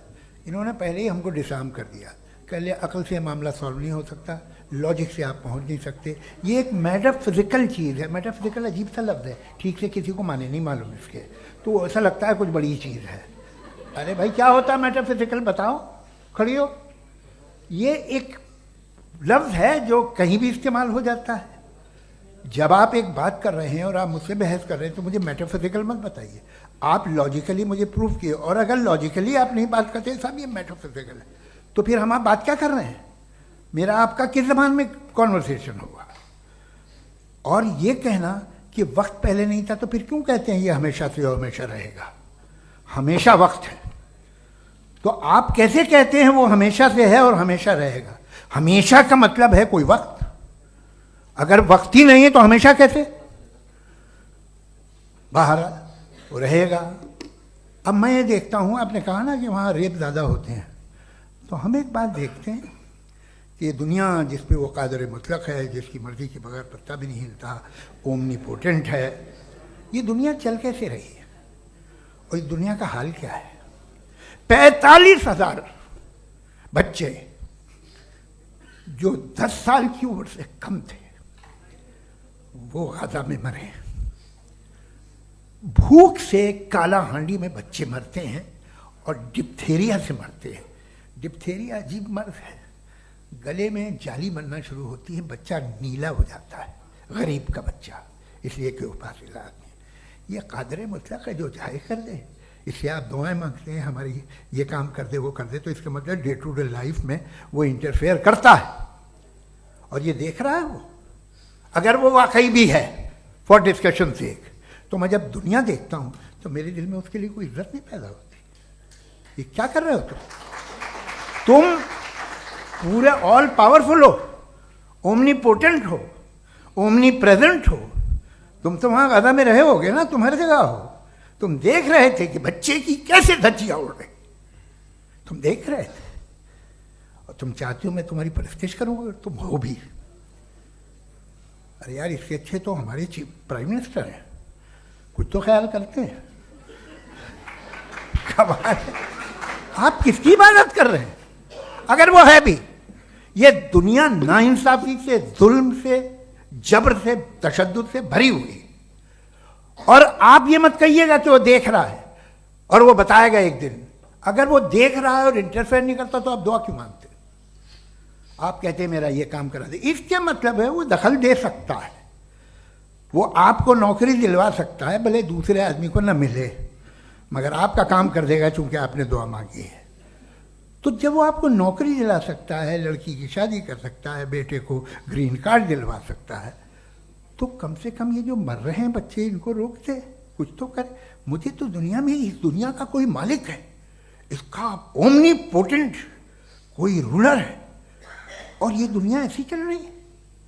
मैं तो चाहूँगा कि भाई ना हो, अगर हो तो बड़ी शर्मिंदगी की बात है। शुक्रिया।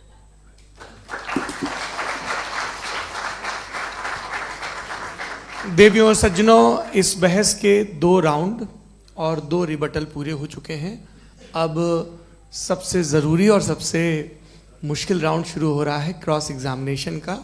अब इन विद्वानों की सज्जनता की एक परख भी होगी और वक्त हमने 16 मिनट का तय किया है। पहला सवाल आप पूछना चाहेंगे? जी बिल्कुल। पहले बोले भी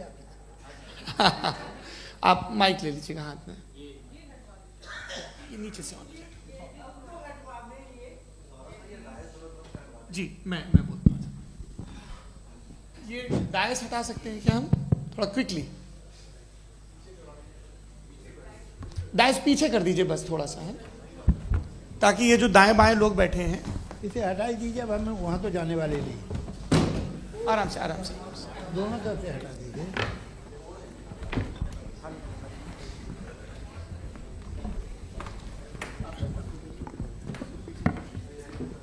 इस बीच आप लोग भी अपने अपने सवाल तैयार कर लें। ये ध्यान रखेंगे कि मैं यहाँ से सवाल लूँगा, आप लोगों को अपना हाथ ऊपर करना है, अपना नाम बताना है और अधिकतम 3 वाक्यों में अपना सवाल पूरा करना है। कई लोग सवाल की जगह भाषण देने लगते हैं, उससे आज बचना है। जी मुफ्ती साहब, पहला सवाल आपका, 16 मिनट हैं, हम दोनों लोगों के सवाल लेंगे। जी जी बहुत शुक्रिया। आपकी जो अभी बात हुई बहुत अहम थी, मैं इसको चाहूँगा कि आगे डिस्कस करूँ, लेकिन चूँकि अभी ये वो सेगमेंट है क्रॉस एग्जामिनेशन, तो सबसे पहला सवाल आपसे ये है कि जो मैं इतनी देर से कॉन्टिंजेंसी आर्ग्यूमेंट आपको बता रहा था, ये अकल से ही बता रहा था हजरत, आप ये बताएं कि आप इन्फिनिट रिग्रेस ऑफ कॉजेस को पॉसिबल मानते हैं या नेसेसरी बीइंग के एग्जिस्टेंस को सही समझते हैं, चूंकि 2 ही ऑप्शन हो सकता है, आप ये बताएं। देखिए, आपको मैं ईमानदारी से बात करूं, एक तो मैं कॉन्टीजेंसी वर्ड ठीक से समझता नहीं, और इस वक्त भी जो आपने अंग्रेजी के अल्फाज इस्तेमाल किए वो ज़रा थोड़े से मुझे डिफ़िकल्ट और कॉम्प्लिकेटेड लगे, तो आप ज़रा सिंपल ज़बान में सवाल कर सकते हैं? बिल्कुल कर सकता हूँ जी। यूनिवर्स की हर चीज कॉन्टिंजेंट होने का मतलब यह है कि वो अपने एग्जिस्टेंस में किसी के ऊपर डिपेंडेड है। जो भी चीज डिपेंडेड होगी वो चीज इंडिपेंडेंट नहीं हो सकती, तो उसका कोई ना कोई कॉज होगा। तो अब आप क्या समझते हैं कि ये इन्फिनिट रीग्रेस है, यानी कॉज पर कॉज, कॉज पर कॉज, कॉज पर कॉज, और कभी कोई यानी ये एंडलेसली चलता रहा? क्योंकि अगर ऐसा होगा तो हम तो एग्जिस्टेंस में आते ही नहीं। लॉजिकली ये मुत्तफक अलैह चीज है, मुत्तफक अलैह, अग्रीड अपॉन। इस पे हमने एग्री किया था कि मुश्किल शब्द आएगा तो अर्थ बताना पड़ेगा। तो इन्फिनिट रीग्रेस तो पॉसिबल नहीं है, तो कहीं ना कहीं आपको रुकना पड़ेगा ऐसे नेसेसरी बीइंग पर। नहीं, कोई ज़रूरत नहीं रुकने की। किसने कहा आप रुकना पड़ेगा? आप रुकते हैं खुदा पे, आप नहीं रुकते। आप कहते हैं वो हमेशा से, जब उस वक्त से है जब वक्त नहीं था। आप कहाँ रुकते हैं कि अब हुआ था वो? आप नहीं कहते। हम क्यों नहीं मान सकते कि यूनिवर्स जो है और बल्कि मल्टीवर्सेस जो है वो हमेशा से हैं, वो बनती है, बिगड़ती है। एक हमारे यहाँ एक चीज़ है ब्लैक होल, वो समेट लेता है वापस, फिर ब्लास्ट होता है, फिर फैल जाता है। और इसमें हमारी तो खैर कोई औकात ही नहीं है इंसान की। एक छोटे से ज़र्रे पे हम 50-60 साल की उम्र रखते हैं, जो करोड़ों अरबों साल की कायनात है उसमें, और पैदा भी नहायत ही बेहुदा वजह से हुए थे। तो इसमें है ये सोचना कि इसकी वजूहात और ये क्यों है, ये डिपेंडेंट है, ये हम देख रहे हैं। क्या मालूम? आप सोचिए कि ये जो फैल रही है कायनात, ये कहाँ फैल रही है, ये कहाँ जा रही है, और ये फैल क्यों रही है? अरे बना ली थी तुमने, रुको भैया, काफ़ी है। ये फैल क्यों रही है? ये और कौन सी कायनात जिसे मैं दूरबीन से देखता हूँ तो 2 बिलियन लाइट ईयर पे है, उससे मेरा कोई वास्ता ही नहीं है। 2 बिलियन ईयर यानी अगर मैं 80,000 माइल्स पर सेकेंड से चलूं तो 20 करोड़ साल में वहां पहुंच जाऊंगा। इसकी जरूरत क्या थी? ये दुनिया, ये कायनात तो इंसान अशरफुल मखलूकात के लिए बनाई गई ना। तो ये सब ये टर्म समझ में नहीं आया, इसमें कोई खास समझने वाली बात थी भी नहीं। ये जो अल्टीमेट कहा यह जाता है कि ये जो पूरी यूनिवर्स है, ये जो दुनिया है, ये इंसान के लिए बनाई गई। अच्छा, ये सब इंसान के लिए। क्यों साहब, सही है ना? बिल्कुल, लेकिन इसका ये मतलब नहीं कि किसी चीज के पीछे रीजन आपको नहीं पता तो रीजन नहीं है। इसे कहते हैं नहीं, मुझे नहीं पता, लेकिन मेरी जिम्मेदारी नहीं है। वो बिल्कुल सही कहा था उसने, बर्टन रसल ने। आपने उसे मजाक में टाल दिया कि भाई आप एक दावा कर रहे हैं, मैं क्यों कहूं कि ये गलत है दावा? आप प्रूफ कीजिए, मेरे पे जिम्मेदारी ही नहीं है, मैंने थोड़ी कहा है। आप प्रूफ कीजिए कि ये सही है। आप आर्ग्यूमेंट ऑफ कंटिजेंसी का जवाब ही नहीं दे रहे हैं। पूछना चाहेंगे? आप सवाल पूछना चाहेंगे मुफ्ती साहब से? क्योंकि ये क्रॉस एग्जामिनेशन का दौर है। आप जैसे पहले बोल रहे थे फेथ को लेके कुछ, मैं ये पूछना चाहूँगा कि खुदा ने जो भी रेवलेशन किए हैं, एक मज़हब के लिए बहुत से मज़हबों में किए हैं, अलग अलग रेवलेशन है। कहीं कुछ एक बातें हैं, कॉन्ट्रडिक्शन भी है आपस में, कहीं कुछ आप कर सकते हैं, कहीं कुछ नहीं कर सकते। ऐसा नहीं है कि सबकी कोड ऑफ मॉरल एक है। तो ये किस्सा क्या है? अब आप ये देखिए कि मुझे कभी कभी लगता है कि जो फुटबॉल फाइनल होता है, लाखों लोग होते हैं, फिर वो टीवी कवर कर करोड़ों लोग, अगर उसमें खुदा की एक बूमिंग आवाज़ आ जाती, मैं गॉड हूँ, तो सारे लोग अभी सुन लेते और टीवी पे भी सुन लेते, किस्सा खत्म होता। ये इतनी राजदारी क्या है कि तुम सामने कुछ तो सबूत दे दो हमें सॉलिड। ये कह साहब ये यूनिवर्स कैसे बनी, इससे मसला क्या हल होगा? मैं पूछूंगा आपसे खुदा कैसे बना? क्यों नहीं पूछूंगा कैसे बना? बल्कि वो तो कायनात से कहीं ज़्यादा इंटेलिजेंट है, कायनात से कहीं ज़्यादा कॉम्प्लेक्स। जी वो हमेशा से है, आप कहेंगे मैं मान लूँगा। अच्छा, दोयम वो कादिर मुखलक, यानी कादिर मुखलक का मतलब ओमनीपोटेंट, वो जो चाहे कर सकता है। आपको नौकरी दिलवा सकता है, आपकी अच्छी जगह शादी करवा सकता है, आपके पड़ोसी का मुकदमा हरवा सकता है, आपको जिता सकता है, सब काम करता है। थोड़ा सा माइक क्लोज जी। वो इस दुनिया को चला कैसे रहा है? ये दुनिया कैसे चल रही है? आपको इस पर हैरत नहीं होती? या क़यामत के बाद कभी एक जस्टिस होगा, जब ये बच्चा मर चुका होगा, जिसकी धज्जियाँ उड़ गई बम से, इसको इंसाफ मिलेगा, तब अच्छा, अब जवाब दूं? हाँ जी, दीजिए। मैं वही इसीलिए आप ही की तरफ। सबसे पहले आपने रेवलेशन और स्क्रिप्चर्स की बात की, इस पे मैं बात कर सकता हूं लेकिन आज नहीं करूंगा चूंकि वक्त कम है, कभी और इस पे डिस्कस करेंगे। मैं तैयार हूं उस पे भी बात करने के लिए। ये क्योंकि अभी हमारा से topic- राउंड 2 की भूमिका तय हो रही है। Does God exist round 2? जी, चूंकि आज गॉड के एग्जिस्टेंस पे बात है तो मैं उसी के रिलेटेड जो है आपके सवालात को एंटरटेन भी करूंगा और मैं भी पूछूंगा। आपने कहा कि आपने साबित ही नहीं किया, जबकि आर्ग्यूमेंट ऑफ कॉन्टिंजेंसी बुनियादी आर्ग्यूमेंट है। आप मुझे कॉन्टिजेंसी का मतलब बताइए, आपका मतलब क्या कॉन्टिजेंसी? कॉन्टिंजेंसी का मतलब यह हुआ कि हर वो वजूद जो किसी भी चीज का पाबंद है, हर वो वजूद या हर वो चीज जो अपने एग्जिस्टेंस में किसी भी चीज के पाबंद है और उससे बाउंड है, उसको उसकी जरूरत है, उस पर डिपेंड करती है, तो जाहिर सी बात है कि उसका कोई ना कोई कॉज होता है। ये तो अक्ल की बात है।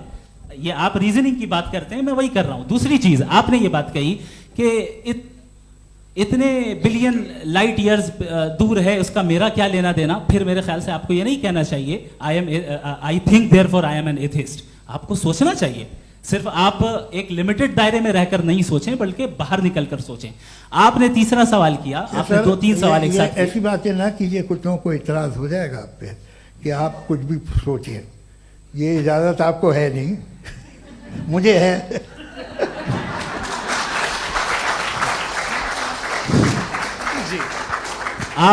आपने प्रॉब्लम ऑफ इविल के ताल्लुक से सवाल किया और बार बार आप एक लफ्ज रिपीट कर रहे हैं कि ओमनीपोटेंट गॉड है, ऑल पावरफुल गॉड है। यही तो दरअसल समझना है कि गॉड का कॉन्सेप्ट क्या है। प्रॉब्लम ऑफ इविल जो है, प्रॉब्लम ऑफ इविल दर हकीकत 2 असम्पशंस पर कायम है। अगर आप इन 2 असम्पशंस को समझ जाएं तो ये प्रॉब्लम नहीं रहेगी, आर्ग्यूमेंट आपको समझ में आ जाएगी कि ये कोलैप्स कर जाता है। पॉइंट नंबर 1, यानी जो आपका सबसे पहला फॉल्स असम्पशन है कि गॉड मर्सीफुल है, ओमनीपोटेंट है, दुनिया में जुल्म हो रहा है। लेकिन आपको यह समझना चाहिए कि हमारे वर्ल्ड व्यू के मुताबिक गॉड सिर्फ ओमनीपोटेंट और सिर्फ मर्सीफुल नहीं है, बल्कि वो ऑल वाइज भी है और वो ऑल नोइंग भी है। उसके हर काम के पीछे हिकमत और विजडम है। ये कोई जरूरी नहीं है कि वो हिकमत और विजडम आपको समझ में आए या मुझे समझ में आए। अगर आप जो समझ रहे हैं उसके मुताबिक आप फैसला कर रहे हैं, ये लिमिटेड पर्सपेक्टिव से आर्ग्यूमेंट है। और इस चीज को हम अपनी दुनिया में, अपने लाइफ में, डेली लाइफ में इस प्रिंसिपल को एक्सेप्ट करते हैं। हम जब किसी डॉक्टर के पास जाते हैं, डॉक्टर के पास जाकर वो अगर उसने हमें कोई दवाई दी है तो हम ये तो नहीं कहते कि जब तक आपके पास जितना नॉलेज और जितना विजडम नहीं है, आपने क्यों ये दवाई दी है, तब तक हम इस चीज को एक्सेप्ट नहीं करेंगे। नहीं कहते, हम उसकी अथॉरिटी को तस्लीम करते हैं। क्यों? क्योंकि उसकी हम जानते हैं कि वो नॉलेजेबल है, वो विजडम वाला है, हमसे ज्यादा नॉलेज और हमसे ज्यादा विजडम है। बताएं सर। नहीं, डॉक्टर में और खुदा में बड़ा डिफरेंस है। डॉक्टर पढ़ा लिखा होता है एक, तो मैं उसकी बात सुनूंगा। 2M ये नहीं, कुछ जवाब तो ये भी नहीं है सर प्लीज, आ आप जाइए, अगर चलिए। सब ऑडियंस से बोलने लगेंगे तो हाँ। फिर मतलब नहीं सिविलाइज्ड बहस का। मतलब आप ये कहें कि चूंकि आप डॉक्टर पे बिलीव करते हैं इसलिए खुदा पे बिलीव किए, क्या ये मिसाल आपको समझाने के लिए। आर्ग्यूमेंट है, इस पे आपको एतराज नहीं है। तो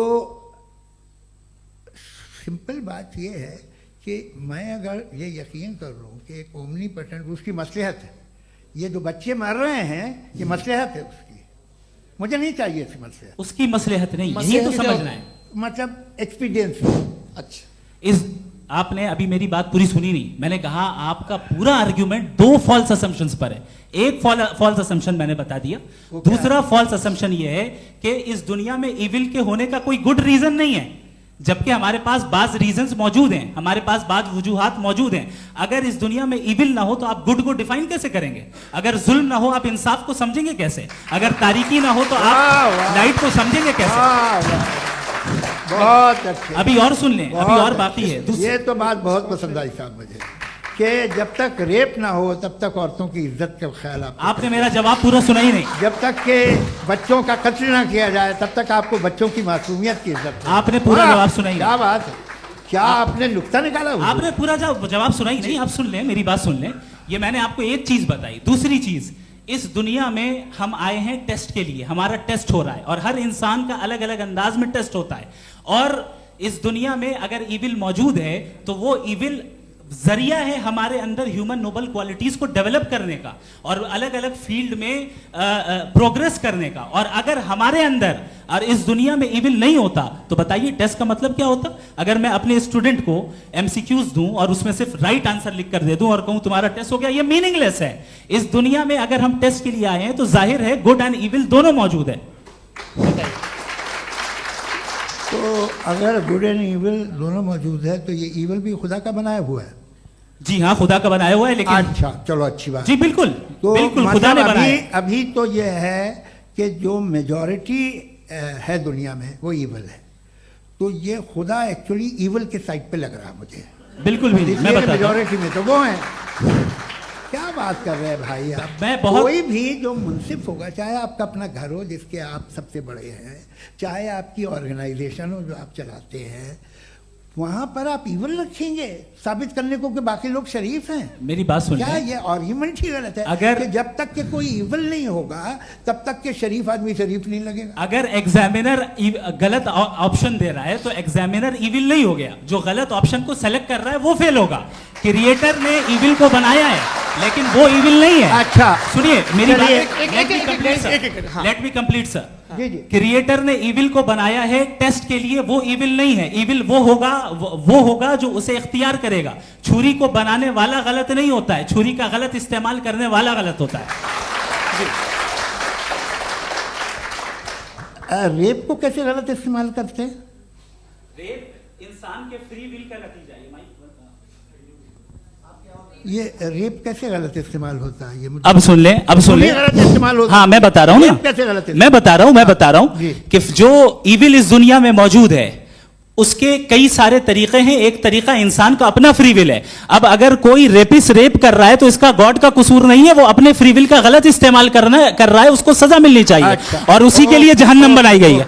ये फ्री विल का भी बड़ा चक्कर। आप जब कोई बुरा काम करते हैं या कोई बुराई होती है तो ये कहा जाता है कि ये फ्री विल है। 7 billion free wills are moving on this planet. 7 billion free will. और एक आदमी अपनी फ्री विल से मुझे कत्ल कर दे तो मैं खुदा की मर्जी से मरा हूं कि इसकी फ्री विल की वजह से? मेरी मौत खुदा के हाथ है या ये फ्री विल वाले के हाथ? खुदा ने फ्री विल का निजाम बनाया है और उस निजाम का गलत इस्तेमाल करके कोई आपको मार रहा है, इस्तेमाल करके मेरा कत्ल कर देता है। अब मेरी मौत का जिम्मेदार कौन है? वो इंसान जिम्मेदार है। वो इंसान जी। तो ये कहना कि और उसको सजा मिलेगी।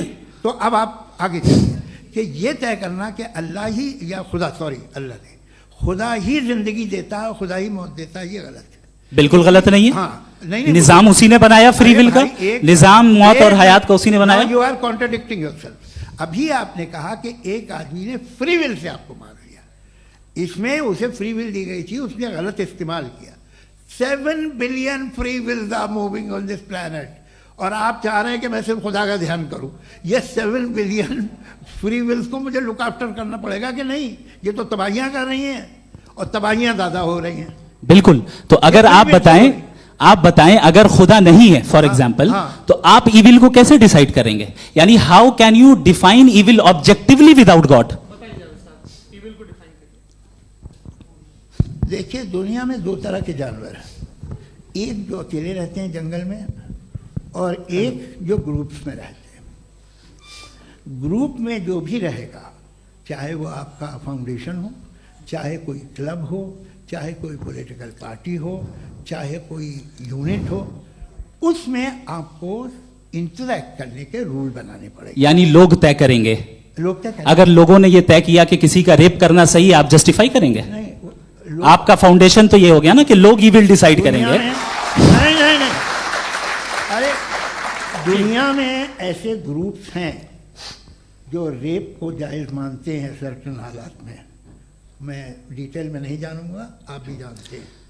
ये जो आईसिस वाले थे जिन्होंने क्या किया था, तो उन्होंने क्या किया उसका खुदा से कोई ताल्लुक नहीं है सर। मैंने सिंपल सवाल किया कि इविल को आप डिफाइन करते कैसे हैं? आइए वापस आइए जी। आप साथ में तभी रह सकते हैं जब कुछ आप ऐसे उसूल डेवलप करें जिसमें हर एक का बेसिक तहफ़्फ़ुज़, हर एक का बेसिक राइट हो और हर एक को कोई आराम मिले। यही तरीक़ा है किसी भी ऑर्गेनाइजेशन जिसमें एक से ज़्यादा लोग हैं और वो ऐसे चलती है ज़िंदगी। उसमें अगर आप गड़बड़ करेंगे तो तबाही होगी, नुकसान होगा, बर्बादियाँ आएंगी। और अगर उसमें आप घर ले लीजिए ना, एक हस्बैंड है, एक वाइफ है, बच्चे हैं, वालदा भी हैं, 2 बहनें भी हैं, एक भाई भी है। अब इसमें कोई निज़ाम आपको चाहिए साथ में रहने का, और एक दूसरे पे भरोसा रहे, एक दूसरे के बहीख्वाह हों, एक दूसरे की मदद करें, ऐसी जिंदगी। सर आपकी बात आ गई, आप ये कह रहे हैं कि लोग डिसाइड करेंगे क्या सही है क्या गलत है, यही है? मेजॉरिटी डिसाइड करेगी क्या सही है क्या गलत है? अरे भाई बिल्कुल। मेजॉरिटी अगर ये कहे कि नाजी जर्मनी के साथ जिस तरह मेजॉरिटी थी कि जेनोसाइड करना सही, आप जस्टिफाई करेंगे? उस वक्त आपका ये सवाल सिर्फ उसके बाद क्लोजिंग। हाँ, उस वक्त प्लेनेट पे जो लोग थे, उनमें कितने लोग हिटलर को सही समझते? अच्छा, प्लेनेट की मेजॉरिटी तय करेगी, सोसाइटी की नहीं। प्लेनेट की मेजॉरिटी गॉड के एग्जिस्टेंस को सही मानती है, आप क्यों नहीं मानते? ये हेलो हेलो हेलो, ये क्रॉस क्वेश्चन का राउंड यहाँ पर समाप्त होता है। और ये बड़ा अच्छा है कि इस तरह से फ्रेगमेंट कर दिया गया है ताकि जो मरकरी ऊपर जा रहा है नीचे जवाब आ दे जाए। दूं। जी, प्लेनेट की ज़्यादातर मेजॉरिटी कुछ दूसरे मजहबों के खुदा को मानती है। आप उन्हें क्यों नहीं, आप तो मेजॉरिटी की बात कर रहे अच्छा, हैं। ये क्लोजिंग majority की बात- आप ये कह रहे हैं इविल और गुड को डिसाइड मेजॉरिटी करेगी, मेजॉरिटी जो कर दे वो सही हो जाएगा। क्लोजिंग इसको जैसा आप ही लोगों ने तय किया है उसी फॉर्मेट को फॉलो कर लेते हैं। हाँ भाई, मैंने तो भले लोगों पे एतबार किया और तब मॉडरेशन तय किया। जी, आपके पास 5 मिनट का वक्त है, क्लोजिंग आर्ग्यूमेंट है, उसके बाद हम ऑडियंस से क्वेश्चन आंसर लेंगे जावेद साहब के क्लोजिंग आर्ग्यूमेंट के बाद। Okay, time starts now. बहुत शुक्रिया जी। हमारा जो टॉपिक है डज गॉड एग्जिस्ट, मैं इस पे इतने एकेडमिक तैयारी करके आया था, मुझे था कि मैंने सोचा था कि कई सारे मैं आर्ग्यूमेंट्स दूंगा, लेकिन वक्त की भी किल्लत और जावेद साहब बार बार इधर उधर चले जा रहे थे तो उसको भी थोड़ा एंटरटेन करना पड़ गया। डज गॉड एग्जिस्ट पे मैं एक ही आर्ग्यूमेंट दे पाया। आर्ग्यूमेंट्स बहुत हैं और डेफिनेटिव आर्ग्यूमेंट्स हैं, और मेरे आर्ग्यूमेंट को किसी एक राउंड में भी इन्होंने एंटरटेन नहीं किया और रेफ्यूट नहीं किया, एक राउंड में भी नहीं, एक राउंड में भी नहीं। और ना ही अभी आपका क्लोजिंग आर्ग्यूमेंट आएगा, नहीं, वो बता देना। Argument of contingency. सर अरे मैं आपसे कई बार कह चुका हूँ कंटीजेंसी का मतलब अब मैं कैसे समझाऊं आपको? आपस में हाँ, आप और कितने आसानी से समझाऊं मैं, मुझे तो नहीं समझ में आ रहा है। आप अपनी आर्ग्यूमेंट ऑफ कंटीजेंसी उर्दू में बोल सकते हैं। हाँ, आप अपनी बात पूरी कर लें जी, आखिरी 4 मिनट। दूसरी चीज, just a minute please ma'am, can I talk? दूसरी चीज ये है कि आपने एक तो इसका जवाब नहीं दिया, दूसरा आपने गॉड के ना होने पर कोई डेफिनेटिव आर्ग्यूमेंट नहीं दिया, सिर्फ मजहब पे बात कर रहे हैं आप। मजहब तो आज हमारा टॉपिक ही नहीं था, आज तो हमारा टॉपिक हो, आप मजहब से ले लेकर आईएस तक चले गए। भाई हमारा क्या ताल्लुक है उससे? We condemn them. और उसका गॉड से क्या ताल्लुक है? अगर कोई गलत काम कर रहा है, किसी ने किसी को कत्ल किया, किसी ने किसी का रेप किया, उसको सजा मिलनी चाहिए। और आपके पास कोई भी rational strong foundation of morality नहीं है। आपने कहा कि मेजॉरिटी तय करेगी सोसाइटी की, वो सही होगा। मैंने कहा हिटलर को फिर आप सही कहेंगे, नहीं नहीं नहीं नहीं, प्लैनेट की सोसाइटी की मेजॉरिटी तय करेगी। तो प्लैनेट की मेजॉरिटी गॉड के एग्जिस्टेंस को मानती है, आप कह रहे हैं ये रिलीजियस है। तो यानी आपके पास कोई स्ट्रॉन्ग फाउंडेशन नहीं है ऑब्जेक्टिव मोरालिटी का। ऑब्जेक्टिव मोरालिटी का अगर कोई फाउंडेशन है तो वो सिर्फ गॉड है, गॉड है, गॉड है। थैंक यू जी। ये मुफ्ती शमाइल नदवी साहब का क्लोजिंग आर्ग्यूमेंट था। अब हमारे पास जी, मैं जी ये बड़ा अच्छा है कि दोनों लोगों को मॉडरेटर से शिकायत भी और बोल रहे भाई हमारी शाबाशी भी तो करते चलो। अब मेरी बात जी, आपके पास जावेद अख्तर साहब 5 मिनट का वक्त है, ये आपका क्लोजिंग आर्ग्यूमेंट है, टाइम रीसेट कर दें। जी देखिए, बहुत सारी बातें हैं। गॉड का डेफिनेशन दुनिया के किसी भी रिलीजन में है कि वो ओमनीपोटेंट है, ओमनीप्रेजेंट है, he is just, he is kind, he loves you and so on. मैं जब दुनिया देखता हूँ तो मुझे कोई ऐसा सुप्रीम पावर यहाँ दिखाई नहीं देती है जो इंसान की बहबूदी के लिए कुछ कर रही हो, कमज़ोर को बचा रही हो, मदद कर रही हो, जालिम को पीछे हटा रही हो। मैं नहीं देखा, तारीख़ में नहीं। एक तो अगर है और ये देख रहा है तमाशा, तो उसका होना न होना बराबर है। दोयम ये कि ये जो है, जब आप ये कहते हैं कि कायनात जिसकी कंटीजेंसी है, मैं देखिए वो लफ्ज़ इस्तेमाल किया मैं, तो ये कैसे हो सकती है भाई? और फौरन आप सरेंडर कर देते हैं कि जाहिर है कि इसका बनाने वाला तो इससे 10,000 गुना ज़्यादा कॉम्प्लिकेटेड होगा। उस पर आपके होने पे कोई इतराज़ नहीं है। उसे वो टाइमलेस है, वो पहले से था, टाइम तो बहुत बाद में आया, ये सब आप मानने को तैयार है, जिसका आपके पास कोई सबूत नहीं, आपके पास कोई रीज़न नहीं है। आपकी तारीख क्या है मजहबों की, बिलीफ की, जो खुदाओं का बिलीफ है, ये कॉन्स्टेंटली गलत साबित होता रहा है। मतलब आप कहें कि अरिस्टोटल के ज़माने में तो सब जाहिल थे, वो भी इतने ही यकीन से खुदा पे यकीन रखते थे, जो अब नहीं रहा, ये भी नहीं रहेगा, आप लिख लीजिए। और इसके आसार आपको दुनिया में दिखाई देना शुरू हो चुके हैं। ये बहस क्या आज से 100 साल पहले इस तरह हो सकती थी? यहाँ तक तो आपको हम ले आए हैं। तो सर अरे इनको मदद की ज़रूरत नहीं भाई, ये सेल्फ सफिशिएंट आदमी है, आप क्यों इनकी मदद कर रहे हैं? Sir please. तो ये जो है तमाम बातें अपनी जगह हैं। ये एक पैकेज है, आप अकेले, कोई आदमी ऐसा नहीं जो सिर्फ गॉड को मानता हो, उसके साथ बहुत पैराफर्नेलिया आता है, अलग अलग पैराफर्नेलियाज आते हैं। They have always created chaos in the society. मैं तो आपको सीधा ऑफर देता हूँ कि दुनिया में 10 इम्पॉर्टेंट बिलीव्स हैं, आप एक मानते हैं, 9 नहीं मानते, 9 में आप एथियस्ट हैं, 9 को आप बिल्कुल रीजनेबली मेरी तरह देखते हैं। तो 90 मजहबी आदमी भी 90% एथियस्ट है, वो दूसरे खुदा नहीं मानता, एक खुदा मानता है अपना वाला, बाकियों को कहता है गलत है। अगर आप मानना ही बंद कर दे तो आपका 10% चांस है कि आप सही हैं और 90% चांस है कि आप गलत हैं।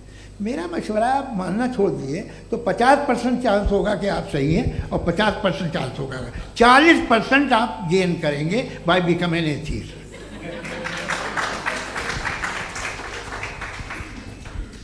ये एक फरसूदा ख्याल है, ये ख़त्म हो रहा है। हो सकता है मेरी ज़िंदगी में ना हो, लेकिन ये हो जाएगा। जो बातें ये इनको आप मेटाफिजिकल, ये वो ऐसे रिस्पेक्टेबल टर्म दे दिए, ये तो उन लोग के हैं जिन्हें ना फिज़िक्स मालूम थी ना मेटा मालूम था, ये उन्होंने आपको दिए हैं। जी बहुत शुक्रिया आप दोनों लोगों का। और अब इस बातचीत का आखिरी राउंड शुरू होगा, डज गॉड एग्जिस्ट की ये बहस मुफ्ती शमाइल नदवी और जावेद अख्तर साहब के बीच। आप लोग अपने अपने हाथ ऊपर करेंगे, मैं यहाँ से तय करूँगा। और माइक हमारे पास है क्या? एक ही माइक है ऑडियंस के लिए? 2 माइक है, एक इस तरफ एक इस तरफ, ठीक है। तो जी सबसे पहले हमारी सहयोगी हैं मारिया शकील जी, पूछिए सवाल। थोड़ा सा रुकेंगे ताकि कैमरे का फ्रेम आप पर आ जाए, आपकी तो प्रैक्टिस है टीवी की। जी नदवी साहब, मैं खुदा को मानती हूँ, पहले मैं इसी प्रमाइस से शुरू कर रही हूँ और ये बता रही हूँ आपको, मैं मानती हूँ, लेकिन कुछ सवाल हैं जो जावेद साहब ने उठाया, उसका जवाब आपको देना चाहिए। पहला सवाल ये कि गज़ा में सालों से छोटे बच्चे मर रहे हैं, वो उनको, अगर खुदा मर्सीफुल है, हम मानते हैं कि अल्लाह ताला में बहुत ताकत है, तो वो बच्चे क्यों मर रहे हैं? दूसरी बात ये कि अगर कंटिजेंसी की जो आप बात करते हैं, पूरे मुस्लिम ममालिक मिल करके भी उन गज़ा के बच्चों को क्यों नहीं बचा पा रहे हैं? क्योंकि अगर वो चाहते, क्योंकि अल्लाह ताला उन पर हुकूमत करते हैं, सब पर हुकूमत करते हैं, तो वो उनको क्यों नहीं बचा? जी थैंक यू वेरी मच। बहुत अच्छा किया आपने इस चीज़ को जिक्र कर दिया, मैं इसको और अच्छे से एक्सप्लेन करने की कोशिश करता हूँ। देखें, जहाँ तक आपने कहा कि गज़ा के बच्चों को मारा जा रहा है, देखें 2 वर्ल्ड व्यू है, एक एथिस्टिक वर्ल्ड व्यू, एक थीस्टिक वर्ल्ड व्यू है। बच्चे मर रहे हैं दोनों वर्ल्ड व्यू में, लेकिन हमारा वर्ल्ड व्यू कह रहा है कि रिकॉम्पेंस है, ये कह रहे हैं कि उनका मरना बेकार जाने वाला है, कोई उसका रिकॉम्पेंस नहीं है, चूंकि इनके यहाँ आखिरत और अल्लाह का कोई तसव्वुर या गॉड का कोई तसव्वुर नहीं है। आपने ये सवाल किया कि गॉड मर्सीफुल है, क्यों नहीं रोकता? ये मैंने बताया कि ये मिसकंसेप्शन है लोगों के दरमियान कि गॉड को सिर्फ मर्सीफुल और ओमनीपोटेंट समझते हैं। गॉड के सिर्फ यही 2 एट्रीब्यूट्स नहीं हैं, गॉड के कई सारे एट्रीब्यूट्स हैं, उनमें से अल हकीम भी है, उनमें से ऑल वाइज भी है, ऑल नोइंग भी है। लिहाजा अगर इस दुनिया में किसी को तकलीफ आ रही है और गॉड उसको नहीं रोक रहा है, वो इसलिए नहीं रोक रहा है चूंकि इंसानों को फ्री विल दिया गया है। ठीक इसी तरीके से अगर एक डॉक्टर किसी छोटे बच्चे को इंजेक्शन लगा रहा है, उसे तकलीफ पहुंच रही है, उसके लिमिटेड पर्सपेक्टिव के एतबार से ये गलत हो रहा है और डॉक्टर बुरा है, लेकिन जब आप ब्रॉडर पिक्चर को देखेंगी, आपके और हमारे पास सिर्फ एक पिक्सल है, हमें इतना नजर आ रहा है कि गजा में कत्ल हो रहा है, लेकिन इसके पीछे कितना रिकॉम्पेंस उनको मिलने वाला है, पूरा पिक्चर गॉड के पास है। तो एक पिक्सल से आप पूरे पिक्चर को कभी भी जज नहीं कर सकती। आप इसमें कुछ जोड़ना चाहेंगे? आपको कुछ बोलना है इसमें? भैया आपने बहुत अच्छा जस्टिफिकेशन दिया। या आप वो जो वहाँ के प्राइम मिनिस्टर इजराइल के उन्हें भेजिए, वो बहुत खुश होंगे। आप जस्टिफिकेशन दे देना कि अगर गॉड नहीं है तो बच्चे क्यों मर रहे हैं, आप बताएं। वो ये सवाल पूछ रहे हैं कि अगर आप ईश्वर का अस्तित्व नहीं मानते हैं तो उन बच्चों की मौत को आप कैसे इंटरप्रेट करते हैं? भाई ये दुनिया जो है, जो ताकतवर लोग होते हैं वो एक नाइंसाफी करते हैं। तो ये अच्छा काम है आपके नजदीक, तो नेचर नाइंसाफी पे मबनी है। अरे मेरे भाई, आप नेचर की कहाँ बात कर रहे हैं, तो इंसान की बात जी, कर ये तो फिर जब मैं इंसान की बात कर रहा था, आप नेचर की बात करने लग क्रॉस गए। एग्जामिनेशन नहीं। हाँ, अब आप मुझे बोलने नहीं देंगे तो अलग बात है, आप बोलिए, मुझे कोई जल्दी नहीं। जी नहीं, ये क्रॉस एग्जामिनेशन मुझे बोल तो लेने दीजिए। जी, बोलिए। क्या बात ये है कि ह्यूमन सोसाइटी तभी साथ में रह सकती है जब वो मोहब्बत से, एकता से, एक दूसरे के एहतराम करके रहे। इसके अलावा पॉसिबल नहीं है, अकेले तो इंसान रह नहीं सकता। वहाँ पर कुछ लोग हैं जो फाउल करते हैं। वो फाउल हम हमेशा से तारीख में होता आया है। आज ये हो रहा है, जो हो रहा है बहुत बुरा हो रहा है, बहुत जालिमाना है, बहुत जाबराना है। उसको आप कहें कि ये बच्चों को कॉम्पनसेशन मिल जाएगा या इसकी इंजेक्शन है, इंजेक्शन तो हेल्थ के लिए दिया जाता है। आप ये कह रहे हैं कि ये बच्चों की जो धज्जियां उड़ रही हैं ये इंजेक्शन है, ये टेस्ट है, ये टेस्ट है, और उस टेस्ट में उनको ऐसा रिकॉम्पेंस मिलेगा जो आपके तस्वुर के बाहर है। ये आप 3 बरस के बच्चे को बारूद से उड़ा के टेस्ट ले रहे हैं। वाह, वो नहीं ले रहा है, खुदा नहीं उड़ा रहा है, इजराइल उड़ा रहा है। जी, ये तो उसको कंडेम अगला करें। सवाल लेते हैं। अगला सवाल लेते हैं प्रोफेसर पुरुषोत्तम अग्रवाल। मुफ्ती साहब, एक निवेदन आपसे है कि कम से कम थोड़ा सा माइक क्लोज एक रिलीजियस और फिलोसफिकल कर मैं प्लीज। एक रिलीजियस और फिलोसफिकल ट्रेडिशन है जो ब्रह्मांड को यानी यूनिवर्स को ही अंतिम मानती है। सर्वम खलु इदम ब्रह्मम, this is Chandogya Upanishad, and it completely rules out the existence और नेसेसिटी, आपके शब्दों में necessity of a creator. The creation itself is the creator. तो एक मिनट प्लीज। दूसरा जो सवाल आपने अभी, जो आप बार बार कह रहे हैं कि भगवान विद्वान भी है, वाइज, सब जानने वाला, तो अगर विजडम में दुनिया भर के पापों और अत्याचारों को बर्दाश्त करना शामिल है, तो फिर इसका मतलब ये हुआ कि अगर मैं फ्री विल से उसको अपोज करता हूं तो ईश्वर की विजडम और मेरी फ्री विल में कॉन्ट्राडिक्शन है। Because when I am opposing whatever is happening in Gaza, then I am opposing the God's will और गॉड्स विजडम। जवाब लेते हैं। क्योंकि तो गॉड की विजडम में, एक मिनट सर प्लीज सर, ये एक जुमला, गॉड की विजडम है कि गाजा में जो कुछ हो रहा है वो हो रहा है, मैं उसको अपोज कर रहा हूं, तो मैं गॉड की विजडम के खिलाफ जा रहा हूं। एक सवाल। दूसरा ये नहीं, आपने 2 ऑलरेडी। सर आप और सवाल कर लें, लेकिन मुझे 2 जवाब दे। सर, पहले आपने ये कहा, सुनिए मेरी बात सुनिए। भाई इजराइल के गॉड के मुताबिक तुम्हारा ठीक हो रहा है ना? नहीं हो रहा है, ठीक नहीं हो रहा है, मैं बता रहा हूं क्या हो रहा है। आप तशरीफ रखें, मैं बता रहा हूं क्या हो रहा है। Let me complete please. एक सेकंड गाइस, एक सेकंड। ये देखिए, ऐसा है कि ये सब बड़ा आपस में विचार विमर्श के बाद ये तय हुआ था कि कुछ नियम बना लिए जाएं ताकि एक टाइम बाउंड बातचीत चले। और भाई साहब, आप बड़ा जरूरी काम कर रहे हैं, लेकिन कैमरे के फ्रेम में आके उस काम को गड़बड़ कर दे रहे हैं। ठीक है गुरु, अब मेरे को कहीं का गुस्सा कहीं निकालना था, सॉरी। नहीं, कोई गुस्सा नहीं है जी। तो प्रोफेसर ने सवाल पूछे, आप उनके जवाब दें, और थोड़ा ये सब लोग थोड़ा ख्याल रखें भाई, सवाल संक्षिप्त रखें जी। आपने 2 सवाल किया। सबसे पहला ये कहा कि हमारे पास ये कॉन्सेप्ट है कि ये यूनिवर्स खुद नेसेसरी बीइंग है, creation itself is the creator. How irrational is this कि मैं एग्जिस्ट करूंगा बाद में, लेकिन अभी एग्जिस्ट कर भी रहा हूं, यानी एक ही टाइम में एग्जिस्ट भी कर रहे हैं, नहीं भी कर रहे हैं। This is not true. दूसरी चीज, आपने कहा कि अगर इजराइल में, सॉरी माफ कीजिएगा, Israel doesn't exist, occupied Palestine में अगर